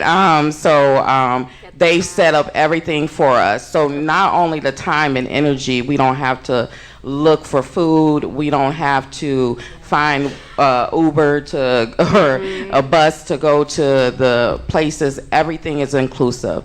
So I'm really excited to see how this happens. This is our first time dealing with this educational tours, and thank you for Joe Clary working with me on this, because it was very intensive, because we've never done anything like this before. So I'm excited too. So Very exciting. And when we talked, you said a bus. You got them to fly. Yeah, so just want to say thank you to the College and Career Department. One of the things that we talked about was, to echo Ms. Lindsay, giving our students these opportunities, right? And so every year you put money aside, and the board every year wants to continue to see our students exposed to these opportunities. So the fact that for those that may not be able or willing to go away, we got local tours that are going on, and then they're bringing people into the College and Career Center to make sure that they are coming to us.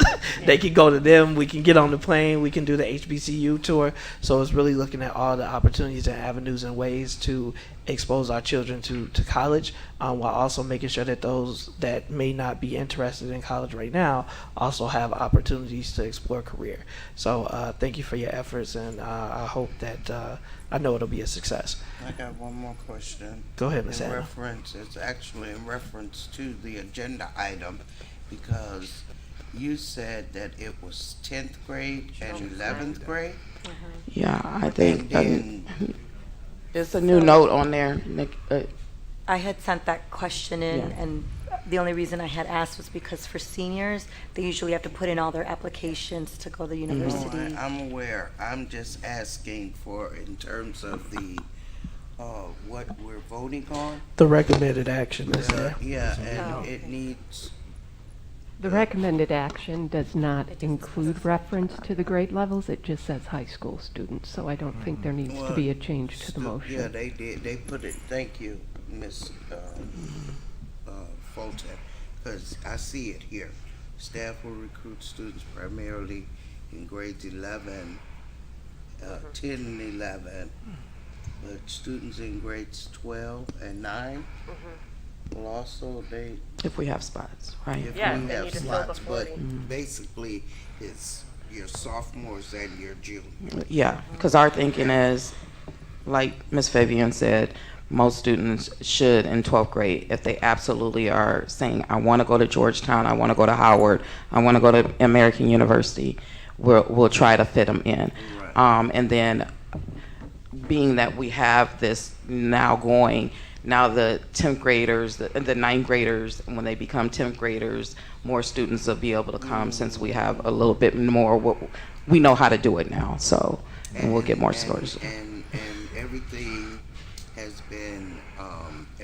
been financed. Everything will be. Yeah, it's in my, it was in my budget previously. I have a healthy budget for students going on the college trips. Okay, very good.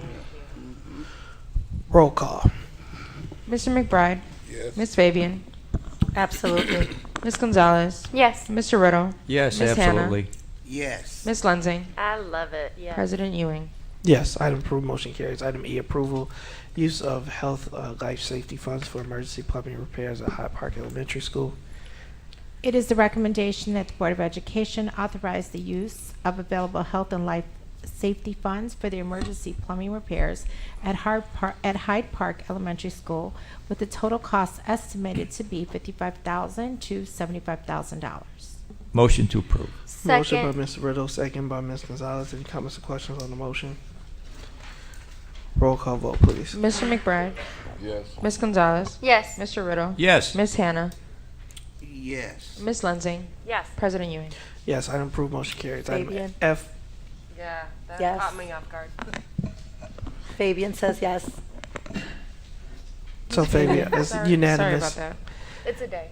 Item 12F, ratification of payment for SSCIP liability insurance renewal for the 2024 plan year.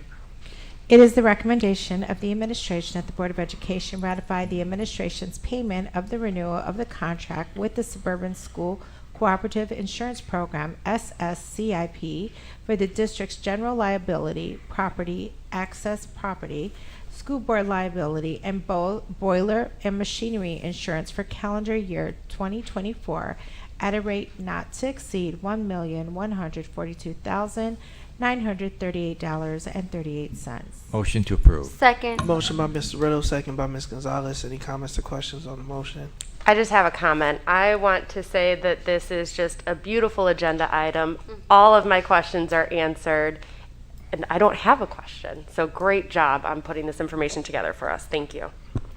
I want to echo Ms. Lansing's point because I thought the same thing. It's top notch. Roll call vote. Mr. McBride. Yes. Ms. Fabian. Yes. Ms. Gonzalez. Yes. Mr. Riddle. Yes. Ms. Hannah. Yes. Ms. Lansing. Yes. President Ewing. Yes, item approved, motion carries. We're now at G, approval of the payment for AOEC Room 5, ADA kitchen renovations. It is the recommendation of the administration that the Board of Education authorize payment to Hat Builders Incorporated for renovations to the kitchen and classrooms in Classroom 5 to support ADA compliance for student use of the PLACE program. The cost is $49,671. Well- This is an approved SBB project. Motion to approve. Second. Motion by Mr. Riddle, second by Ms. Gonzalez. Any comments or questions on the motion? Yeah, can we clarify SVB? Just Site-based budgeting. School-based budgeting, site-based budgeting, so it means that they put it in their budget Right. for the approval for this year. Yeah. Ms. Hannah? This didn't have to go out to bid, or did it go out to bid?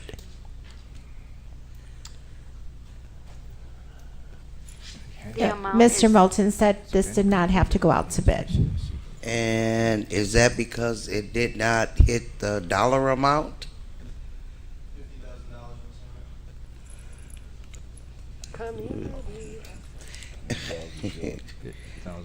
Yes, this invoice for this work was below $50,000. It was not required to go to public bid, Ms. Hannah. Y'all cutting it kind of short now. It's 49,000 with some change, but yeah, okay.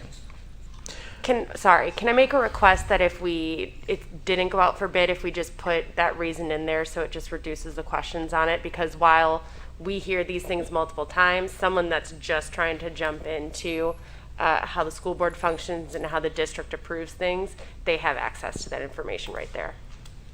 Yes, will do. Thank you. Roll call vote. Mr. McBride. Yes. Ms. Fabian. Yes. Ms. Gonzalez. Yes. Mr. Riddle. Yes. Ms. Hannah. Yes, but one more question. Are you all using the same area where the kitchen was before?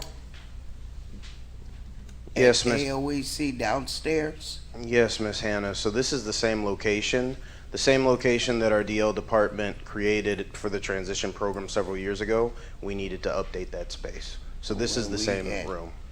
Where we had home economics many years ago in the kitchen.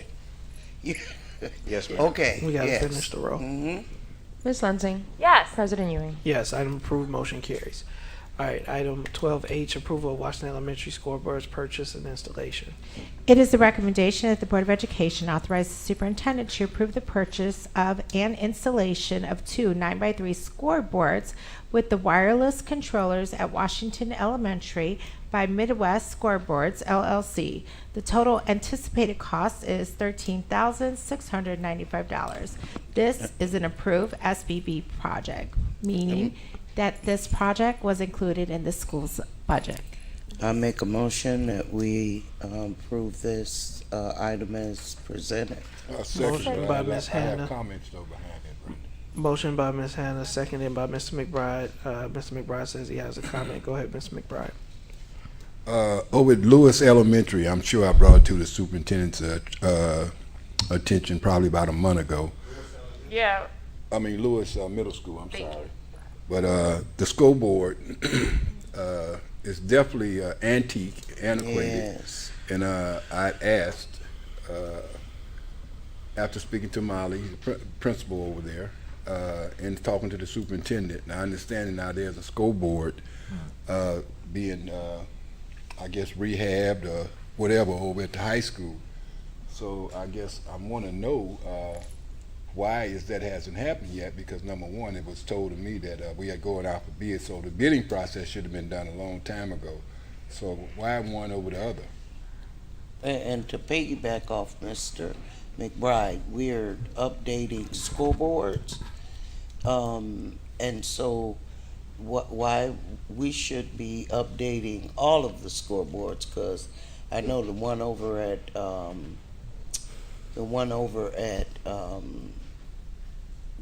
Edith Smith Webster, it's been over there since I went to school there.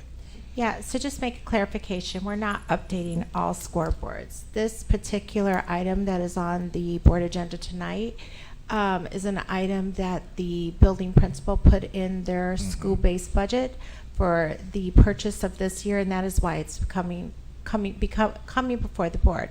Mr. McBride, I do know that you brought up the scoreboard at Lewis, and I do believe the team is looking into that, but I do not have an answer for you tonight. So I will circle back with the whole board on that. Go ahead, Ms. Lindsay. Sorry, I just have one question, because when people are looking at it, it's quite confusing, because the dollar amount is 13,695. Then we have 40,000, then we have 26,305. So those two amounts, 13,695 and 26,305, do equal the 40,000, but we got three numbers up there and only $1 amount for this item. So can we just get that clarified for the community? I definitely can. Where is Mr. Barry? Is Mr. Barry here? I just wanted to speak to this because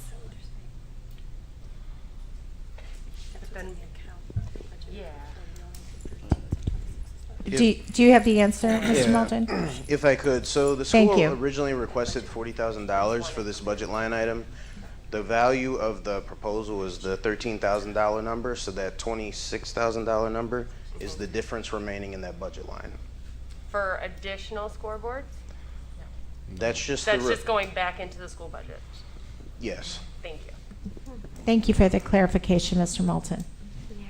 So, so after hearing that, that means we have a surplus where we can get the scoreboard over at John. No, it's a I mean, different. I laid it up for him. Right, Mr. McBride. It's district money, right? That's right. Right, Mr. we're gonna have to fight McBride. Washington. Yeah, Washington can reallocate those something funds, is what I tangible. Only for that understand. school. Right. So that's can we just make a point that anytime we reference the school-based budgets that we don't say SBB, that we say site-based budget, meaning For that site. Yes, it is their fund. All right. And do just want to stress to the board, and I think I appreciate Ms. McBride for seeing those things, and for Ms. Hannah bring that up as well.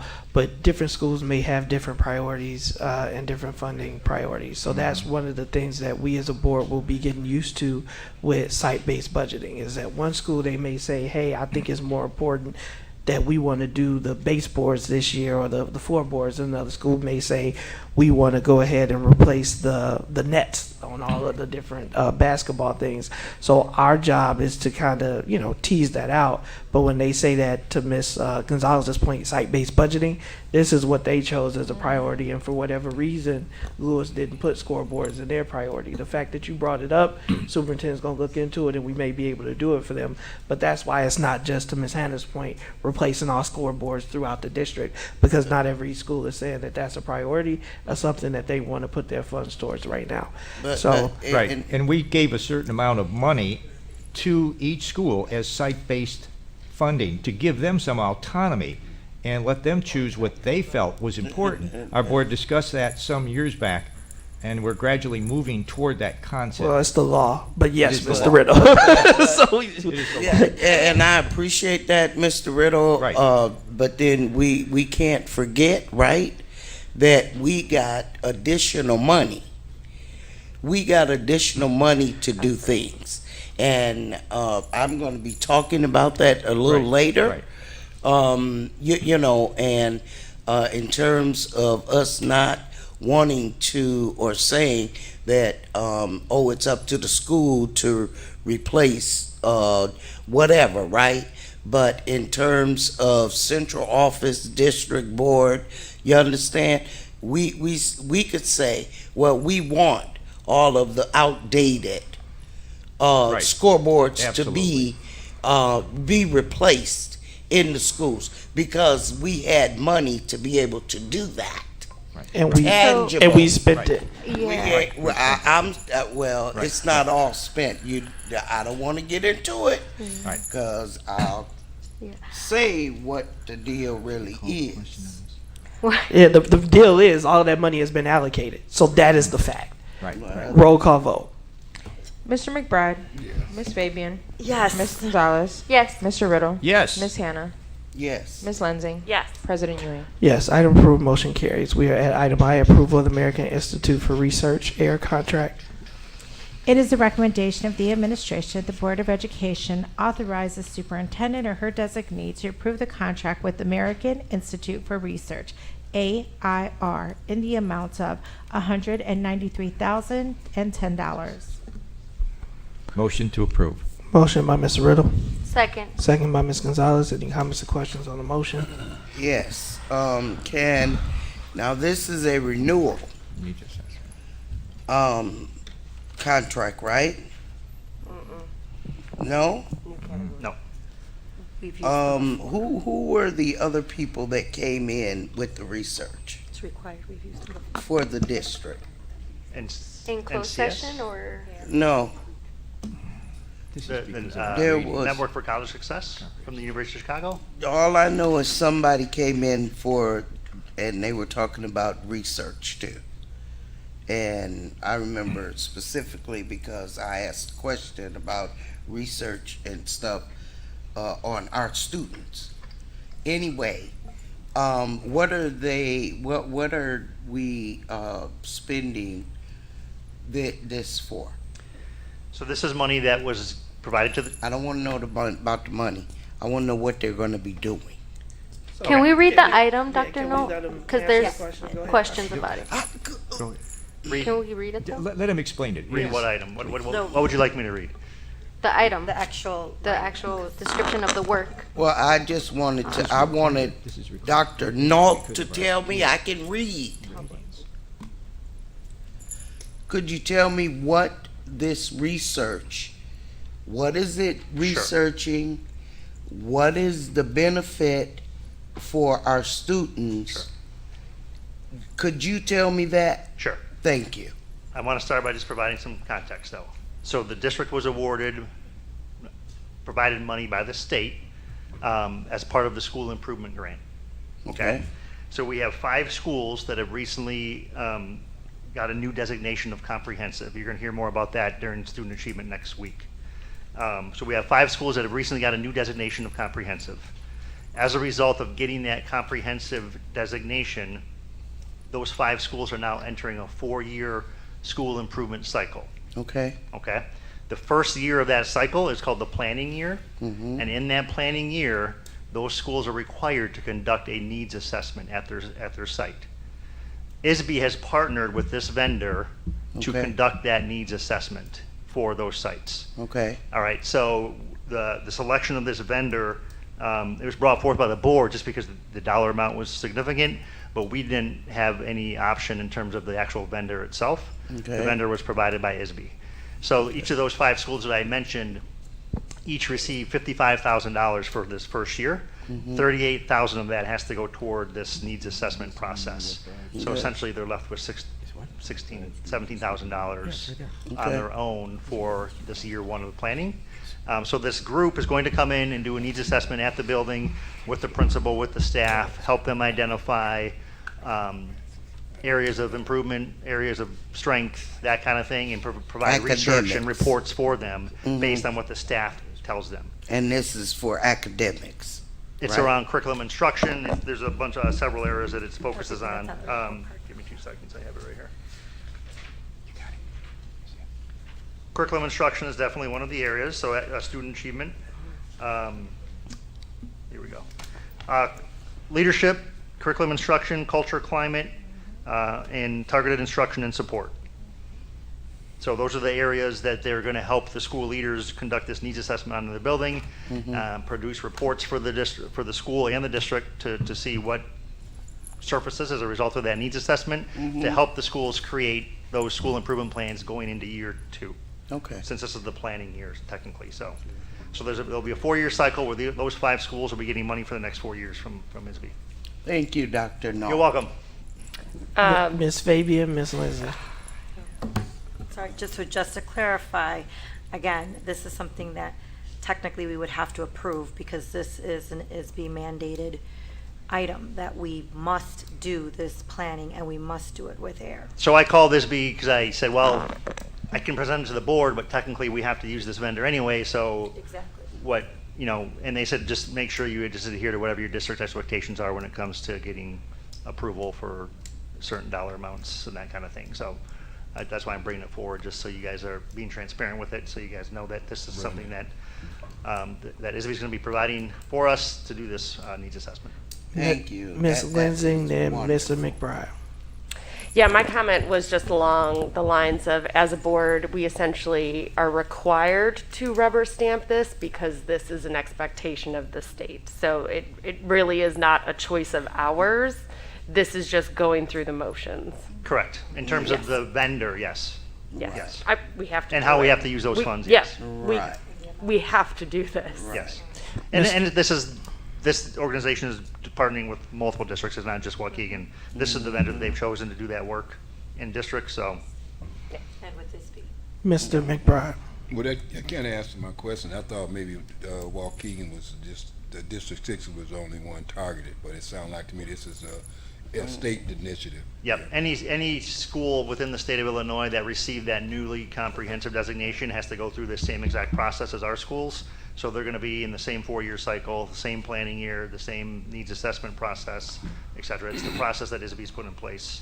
Well, for these Dr. schools. Nott, I guess, a lot of times everything is pretty much relied on the superintendent to create yearly improvement. And I think the state now is looking at, I guess it sound like to me they're becoming a partnership in terms of the initiative area of trying to improve district throughout the state of Illinois. That's what it sounds like to me. 100%. This year has been, they've been very detailed with the support that they're going to provide to districts and with expectations for districts as well. What they actually have mapped it out month by month, what these schools have to be doing between now and the rest of the year, especially in this planning year. They're getting very tight on how districts can also use the school improvement grant to support the things that are happening in schools. They used to be a little more flexible with it, but they're definitely getting more intentional with how they're supporting schools and districts and how they're actually allowing us to use the funds as well. We got a new state superintendent. Yes. So with that, I think we want to celebrate when these initiatives, again, 1, that we got the rating, 2, that the rating came with support is beneficial, and then 3, if they are going to mandate it, I am excited to see that they're funding it. So I would, with the concurrence of the board, just like to draft a thank you letter to our legislators because this is, or to ISB, because this is, again, if you're going to require us to do things, providing the resources is beneficial. So. Yeah, because this is one do you all know that we have over 700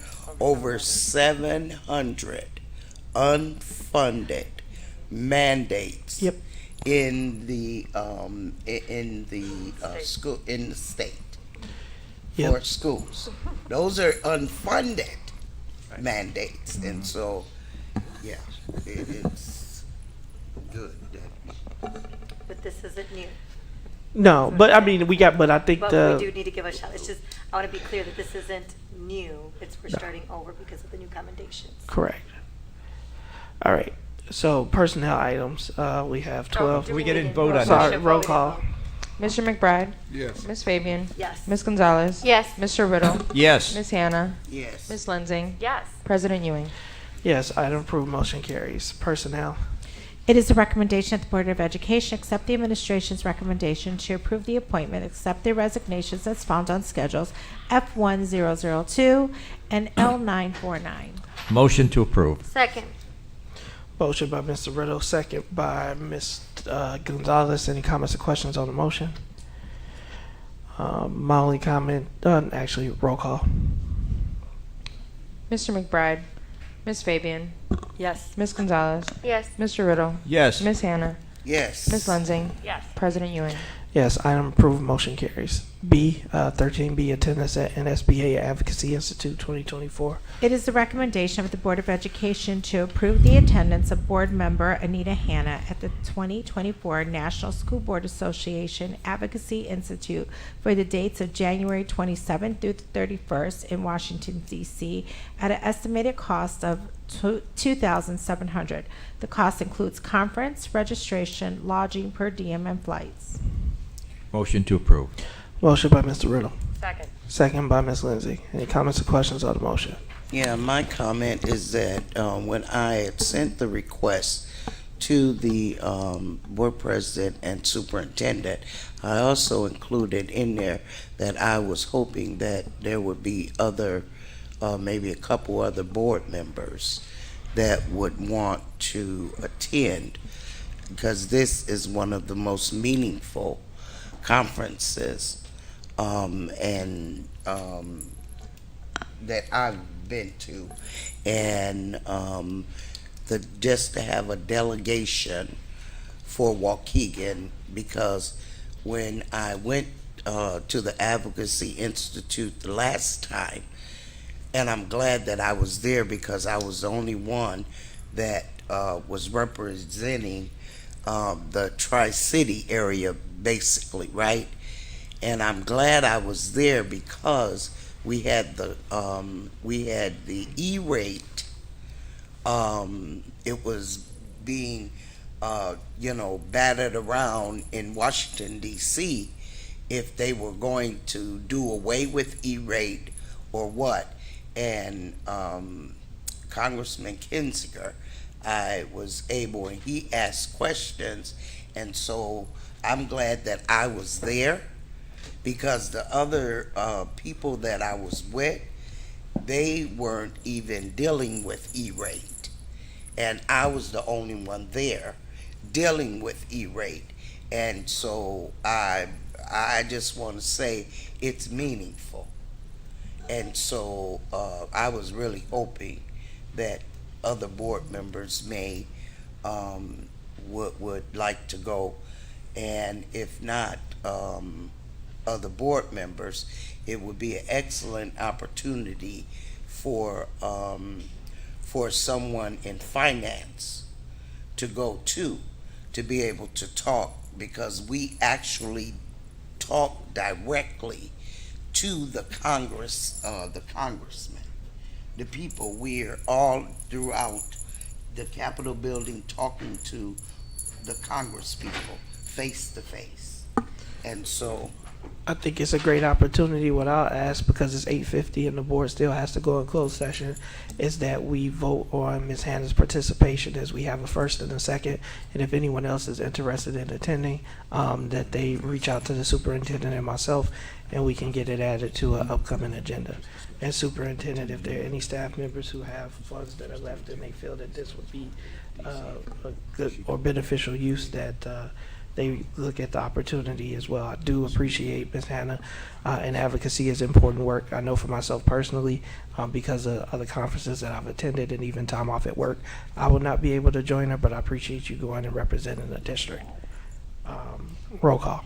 Mr. McBride, Yes. Ms. Fabian, Yes. Ms. Gonzalez, Yes. Mr. Riddle, Yes. Ms. Hannah, yes. Ms. Lensing, Yes. President Ewing. Yes, item approved, motion carries. 16A, ratification of the first processing of December 2023 board bills, manual check request payments, and Old National Bank insurance payments for the period of November 22nd, 2023 through December 5th, 2023.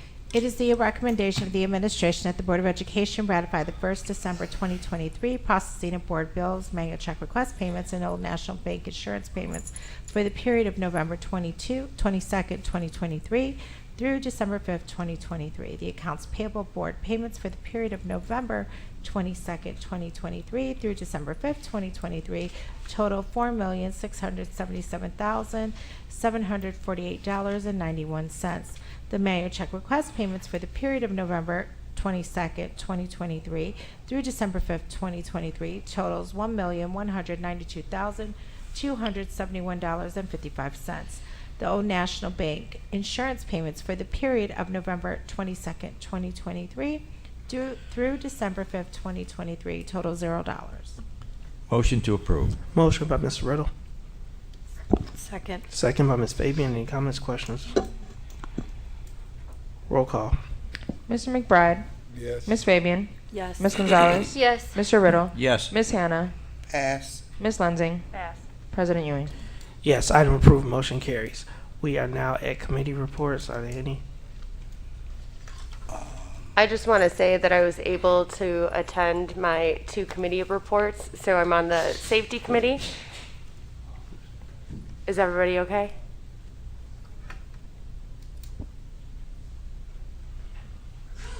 I hope everybody's okay. So Director Wilson did a good job of getting everybody introduced and oriented and setting the stage for what we're going to be talking about. And then I was also able to join the Equity Advisory Committee orientation. I think it was the first year that we had. So it was nice to see some people carry over from prior years, and we've essentially separated into 2 groups, which I'm just going to put it again, Ms. Fields. I'm going to be toggling between the 2 groups to tackle both the Black male achievement, African American male achievement, that's still up in the air which route we go, initiative that the district is going to have, as well as the LGBTQIA, hopefully 2S plus, community, and some things we can get going in this district for that. So it was just nice to attend those meetings and get oriented for getting ready to do the work. Thank you. Thank you. And then I just have an update for PTAC. There will be a meeting on Thursday, December 14th at 4:30, but it'll also at the Welcome Center, but it'll also be on Zoom. And again, we encourage families to join, and you can find more information on our Facebook and on our website. Thank you. All right, delegates report, Ms. Hannah. I don't have a report at this time. Oh, yes, I do. We attended the legislative breakfast.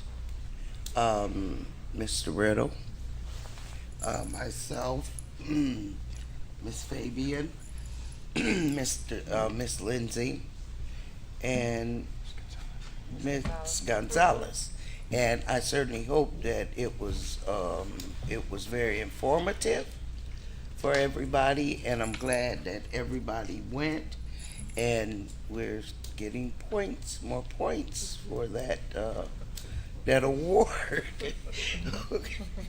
Okay, and you guys are getting points too for accumulating for your master board member status.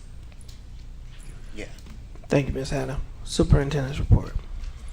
Good evening, everyone. Tonight we're going to have Whittier Elementary under the leadership of Mr. Kramer, who's going to give us an IB update. Early in March of 2021, they were approved for the candidacy of IB, and I will state when I interviewed with the Board of Education, these were some of our discussions, pathways on how we could bring specific either trades or professions into our high school, but also how could we give school choice throughout Waukegan within our elementary and middle school. And so IB has been one of our initiatives, and it seems to be coming full circle now because we're hoping that we're going to get approval this year. And I also know that one of our board members, Mr. Rick Riddle, has been a big champion for IB and has worked very closely with Whittier Elementary to help this dream come to full fruition. So on that note, Mr. Kramer, I will turn it over to you and your team, and I want to thank you all for being here tonight. I know you guys had a long day today, but thank you for your dedication, and we're very proud of the work that you all are doing. Yes, thank you, board and superintendent, for your time tonight. My name is Andy Kramer. I'm the principal at Whittier, and we are here to present to you about our process to IB authorization this year, and we are just 3 staff members that are working very, very hard towards this authorization, and we're proud to represent our team and our school through all the work that we've been doing. I'm proud to introduce you to Natalie Van Lanningham and Tori LaBelle. These are our IB coaches and 5th grade teachers at Whittier. They are the engines behind IB, and they are 2 of the most intelligent, brilliant minds at Waukegan and at Whittier, and I'm proud for them to present to you on IB. As you might know, Whittier's been a candidate school with the International Baccalaureate, or IB, for the past few years. The IB is a program used all over the world, which aims to develop inquiring, knowledgeable, caring students. The goal is to empower students to take ownership of their learning and help them develop future-ready skills to make a difference in their world. The IB has 4 different programs, and Whittier is working towards authorization in the PYP, which is IB's primary years program for elementary schools. We stepped into the PYP coordinator role because we both have experience in IB schools around the world, and we really believe in this model of education. We believe it's engaging for students as well as the whole community. Our candidacy journey began in early 2021 when Jen Rice de la Sanchez presented to the board a vision for the implementation of the PIP in Waukegan, and you can see a timeline reflected up on the screen. From there, we as a school began a process of learning all about what it means to be an IB World School. This included lots of professional development, increasing collaborative structures across the school, writing the first drafts of our units of inquiry, adding in Spanish class for all students, and starting to use the language of IB. In the spring of 2022, our IB consultant came to Whittier for a few days, afterward filing a report with the IB about our progress. At this time, we still had a lot of work to do as a school, and we've stepped into that. Through continued PD and reflection on our units, we've used the consultant's feedback to continue growing. This fall, through discussions as a leadership team and with the support of our consultant, we decided to end our consultancy and take the next step toward authorization. She wrote her final report for the IB, this time indicating that we were more than ready to move ahead. Now we're working on our application for authorization. We hope to submit this to IB within the coming months. Our goal is to have our verification visit during this school year. This verification visit will involve an in-depth analysis of our units, interviews with students, teachers, parents, district stakeholders, including board members. The next slide, please. IB is full of best practices, and we believe it's best for our students. As we've grown closer to becoming an IB World School, both our teachers and our students have been growing in many ways. And IB education is concept-based. This is rooted in a constructivist educational theory, which emphasizes students as active participants in their learning who construct meaning based in experience. When students are the ones doing the thinking in the classroom, they have the opportunity to reach a deeper conceptual understanding. A recent focus of our district is the science of reading, which emphasizes the importance of background knowledge in order to improve reading comprehension. The knowledge that is critical to reading comprehension can be attained through a concept-based education. We've also grown through transdisciplinary learning. This holistic approach means our students are exploring the same concepts, the same central ideas through most of their school day. For example, when our second graders learned about properties of matter, they not only explored this idea through science investigations, reading informational texts, and writing pieces, they also had the opportunity to make connections within PE. Students were able to choose the materials that they wanted to investigate in the gym, sorting them by which materials were easier to catch in an active, student-driven experience. Inquiry is a main teaching strategy of the IB. Students are the ones asking the questions, and we as educators are learning to honor those questions through the way we craft our learning experiences. This increases engagement because students find they have agency in the classroom. Inquiry allows our students to explore concepts and construct their own explanation. An internationally minded perspective is central to IB. Our students come from many places, and we know in the future they're going many places. With each unit we write, we're looking for ways to connect student learning with the world. This feels especially important within the context of the international community we live in. Why do our students learn? They learn to make their world a better place. An output of learning is action, and we intentionally plan for this as we imagine ways our students might participate in, advocate for, and extend their learning beyond our school walls. These are the major shifts Whittier has made in the past few years, and they are energizing to us as teachers. As we near authorization, we wanted to give you a glimpse of what we are doing at Whittier. We look forward to further partnership with you, the board, in order to support Waukegan's goal toward IB implementation. We'd like to leave you with a copy of our consultant's report. And if you would like any other materials about IB, we'd be more than happy to provide you with them. Thank you for your time, and we welcome any questions you may have. Thank you for the update, Ms. Hannah. Just a this is Mr. Kramer question. Hello, sir. How are the students doing in their proficiency in reading? As a result to this IB process? Well, okay, before IB, and is IB helping them achieve that progression or proficiency in reading?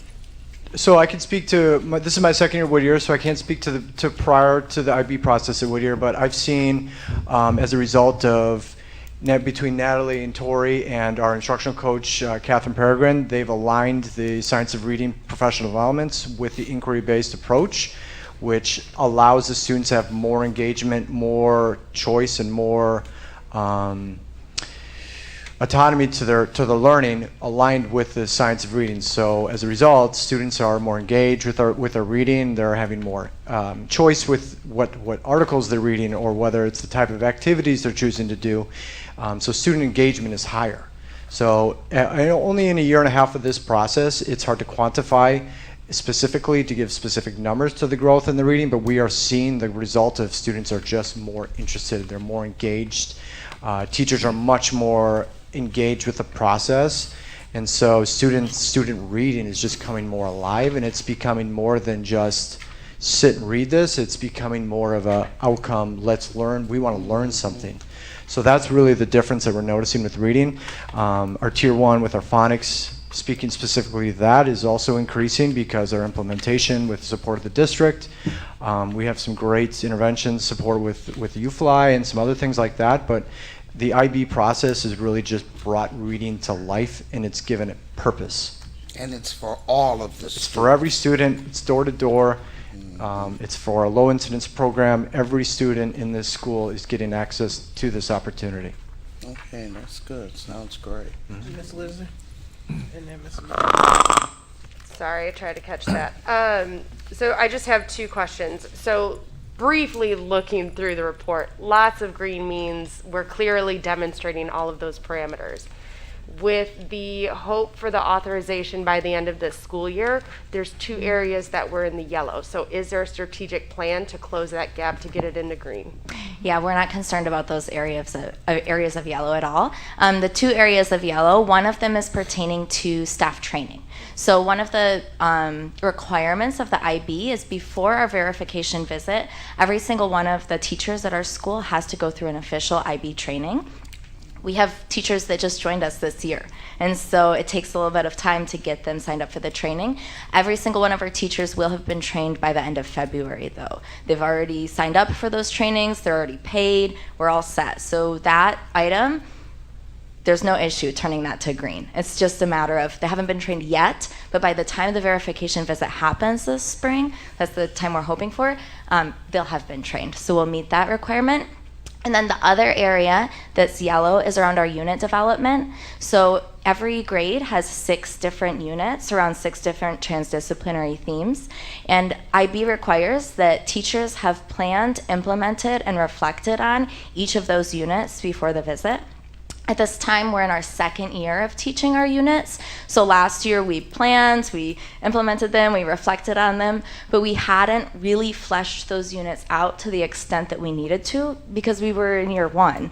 So now this year, as we go back and we're planning ahead and thinking about what worked last year, what didn't, what do we need to shift around, how can we better get students to take this to a global perspective or take action in their community, we're adding to those. Well, we're just teaching Unit 3 right now, so we haven't had the chance to do that for all 6 units. But again, by the time the visit happens in the spring, we will have done so. We hope to be teaching our 6th unit when the visit occurs. So both of those items, while we would have loved to have a report that's fully green, there's a plan in place that's well established for both of those items. Perfect. And that sparked one additional question, so now 2 more. So it is never the hope that we have staff turnover, right? But it does happen. So within the IB program, when you do get a new teacher in the school, what does that training turnaround look like so that they can be caught up to speed? Yeah, so this is part of our authorization application where we do have to identify a plan that we already have in place. So when teachers come into the school, we're hoping as IB coordinators to meet with them initially and give them an initial training from the 2 of us, introducing them to the different components of the program and introducing them to the units that we've already developed, and then having a plan in place to sign them up for a training in the future. That's going to come with a lot of support from Natalie and myself, just making sure that they're up to speed. Going forward, we'd love to maybe have some time at the beginning training. I think it's called New Beginnings, where we can meet with the teachers and make sure that they're ready with our curriculum that's a little bit different. So we already have some plans in place for that. Oh, yeah. If I can add, we have really strong collaborative practices we've developed at Whittier, so we have a lot of time that our teachers are working together, and so I think that a really natural way to get teachers caught up is to put them on a strong team that's collaborating. So every week we're spending hours together as teachers developing these units, and so a new teacher joining that can also learn from his or her peers just who are doing the work and are part of the process. And I'll just also add the teaching and learning department at the great beginnings this summer. They collaborated with us, and we adjusted the agenda so they came over to us at certain portions that they didn't need to be part of, so they could be more in depth with the IB process. Perfect. So just a comment on that response. I love that you're pairing them with a strong team, because that's what every new hire wants. Put me on a strong team, tell me what you need from me so that I can then execute for you. So I love that. And so IB is international. I taught overseas and it was everywhere, so I'm excited to see it in Waukegan. With that international network, are we looking to tap in and maybe connect with other schools or grades across the globe to bring more globalization to Waukegan so our students can see there's a big wide world out there? And what does it look like? And if I can piggyback, and you can answer it too, are you all I'm sure are familiar with Cambridge? Yeah. Cambridge, are you all working with them at all? No. Not Cambridge? No. No. Responding. Because they're international. Okay, yeah, that's something that we could definitely look into. We're always looking for new ideas and new resources, so that's something we'll take note and look into further.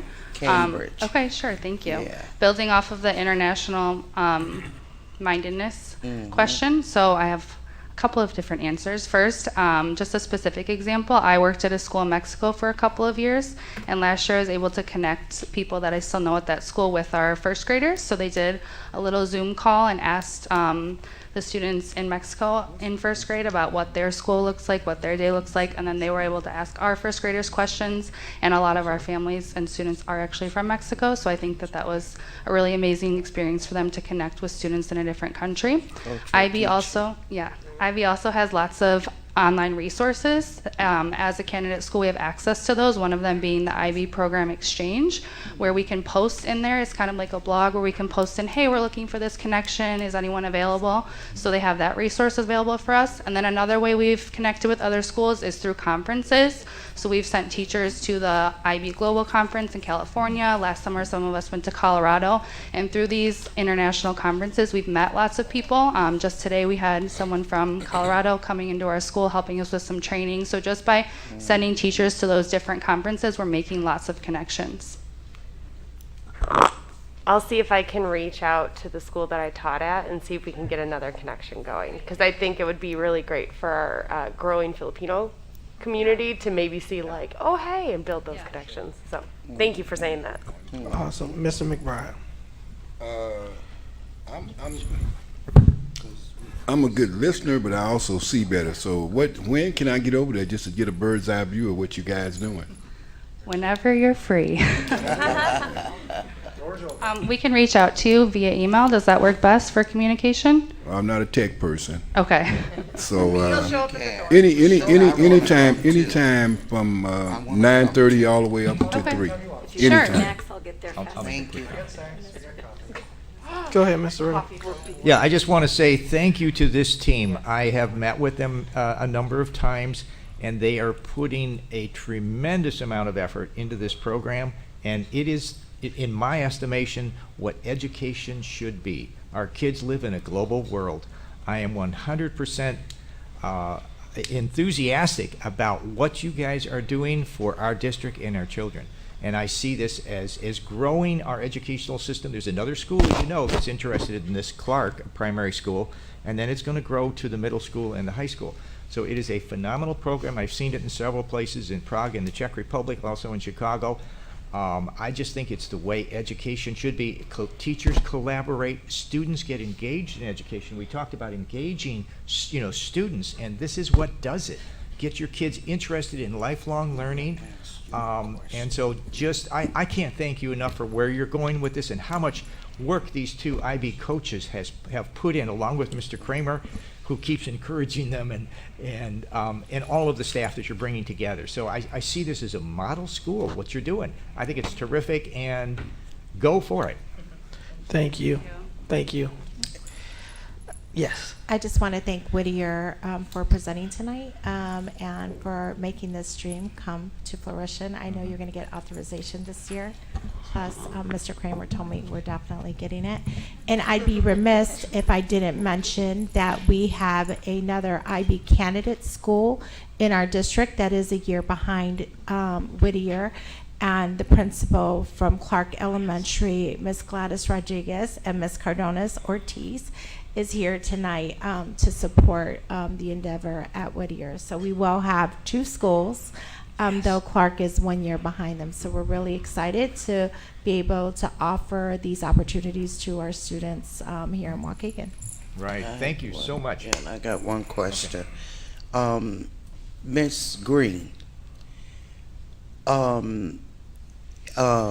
baccalaureate, international baccalaureate, we had that at the high school, didn't we? Many years ago? No, never. No? Okay. I don't believe there's any school in Lake County that is an IB school. Is that correct? That's correct. And Okay, very good. Wasn't there a high school program or something? No. International. Saying it? Okay, that's what it was. Okay. Thank you, Ms. Okay. Thank you. Thank you. And thank you to the Whittier staff and all those who came out this thank you evening. guys. Thank you all. And just because I do want to respect Ms. Green, and I see her getting her coat on because the hour is getting late, I want to just take a moment to pause for those individual staff members, the Waukegan Public School families who were lost. Again, I was not aware, so I appreciate you bringing that to our attention. So if we can take just a moment of silence.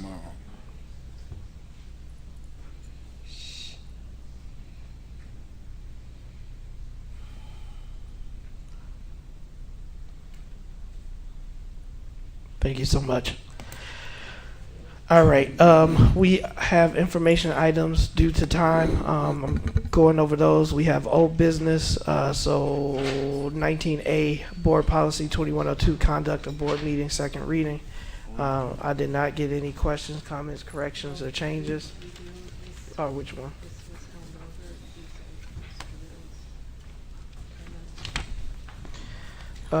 So the second reading, there was a suggestion that we keep the wording that was the first reading as it's more precise and less awkward. Policy 3515, sorry. Do we have 19A, Policy 2102, Conduct for Board Meetings? Do we have a motion? Or read the recommended action, Superintendent. It is recommended that the Board of Education adopt the amendments to Board Policy 2102, Conduct of Board Meetings as set forth for second reading. I'd make a motion to approve that as the superintendent has suggested, with the exception of the first sentence, which I would suggest keeping the wording that was in the first reading, as it was more precise and less awkward. It's really just changing a couple words. If you look at those two sentences, it's just a slight change. So that's my motion. I would second that. I don't know if we have a motion in a second. Any comments, questions, concerns? Roll call vote, please. Mr. McBride? Ms. Fabian? Yes. Ms. Gonzalez? Yes. Mr. Riddle? Yes. Ms. Hannah? I'm pass. Ms. Lindsay?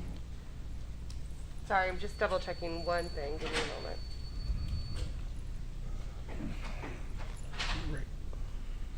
Me.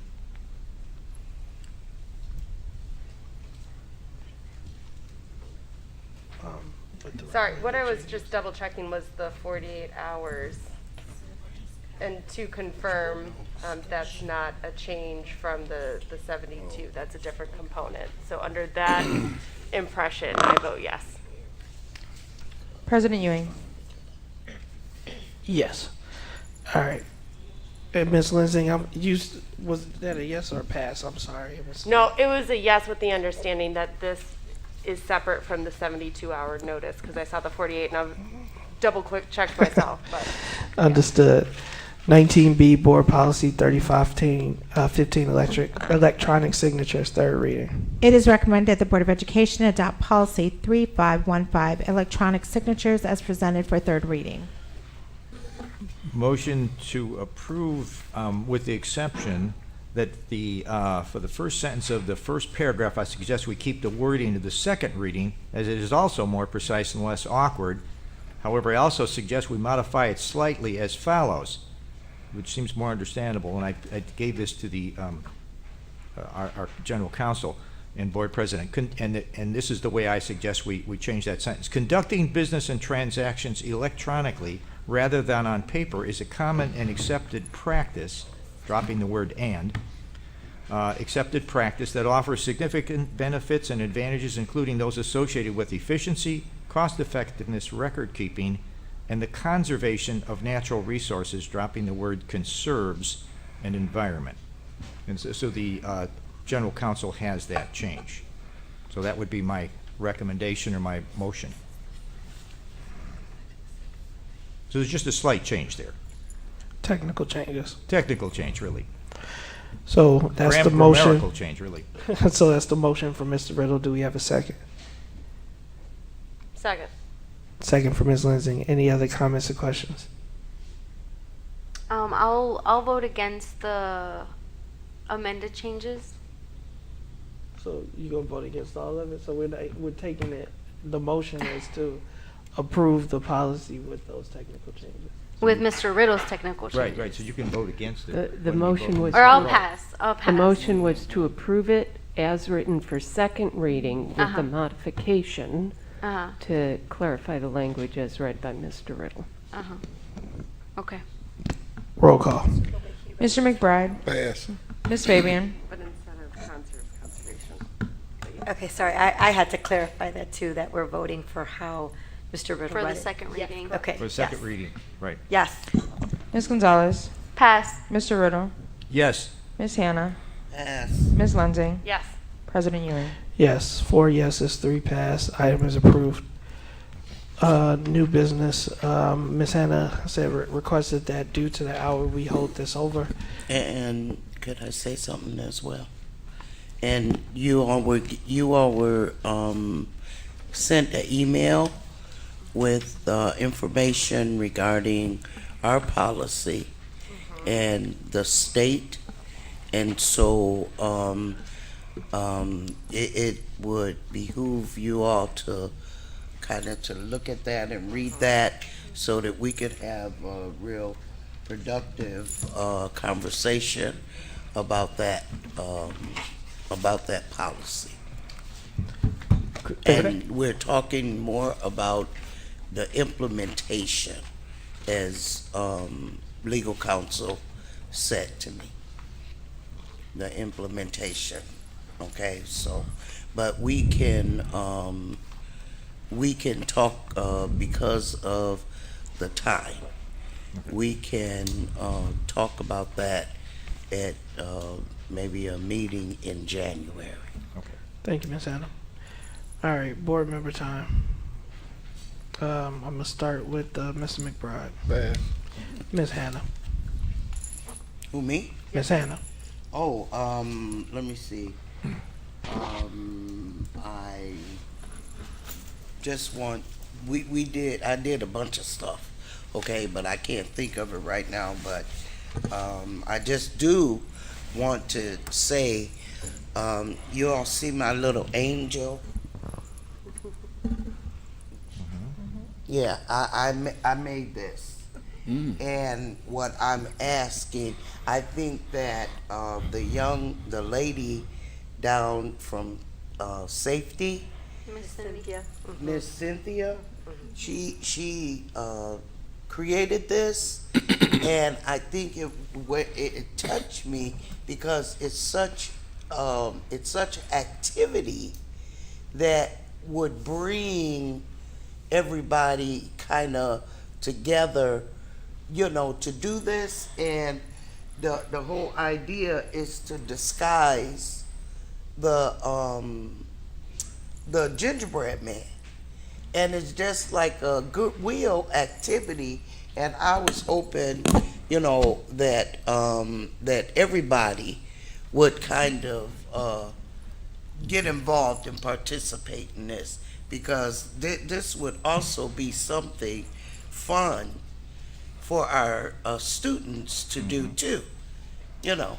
And so I just want to give her kudos for bringing this up. And also, are you all aware that you can bring your own personal ornament and place on the tree downstairs at Lincoln Center? I just think that it's something really nice. Thank you for that, Ms. Hannah. Yeah. Mr. Riddle. Yes, am I correct, this is our last board meeting before Christmas? Technically, yes. Technically it is. Oh, Okay, okay, so in good. that case, I do want to wish all of our families a very Merry Christmas, Happy Holidays, but I also want to give a shout out to all of our teachers who work so hard through the year.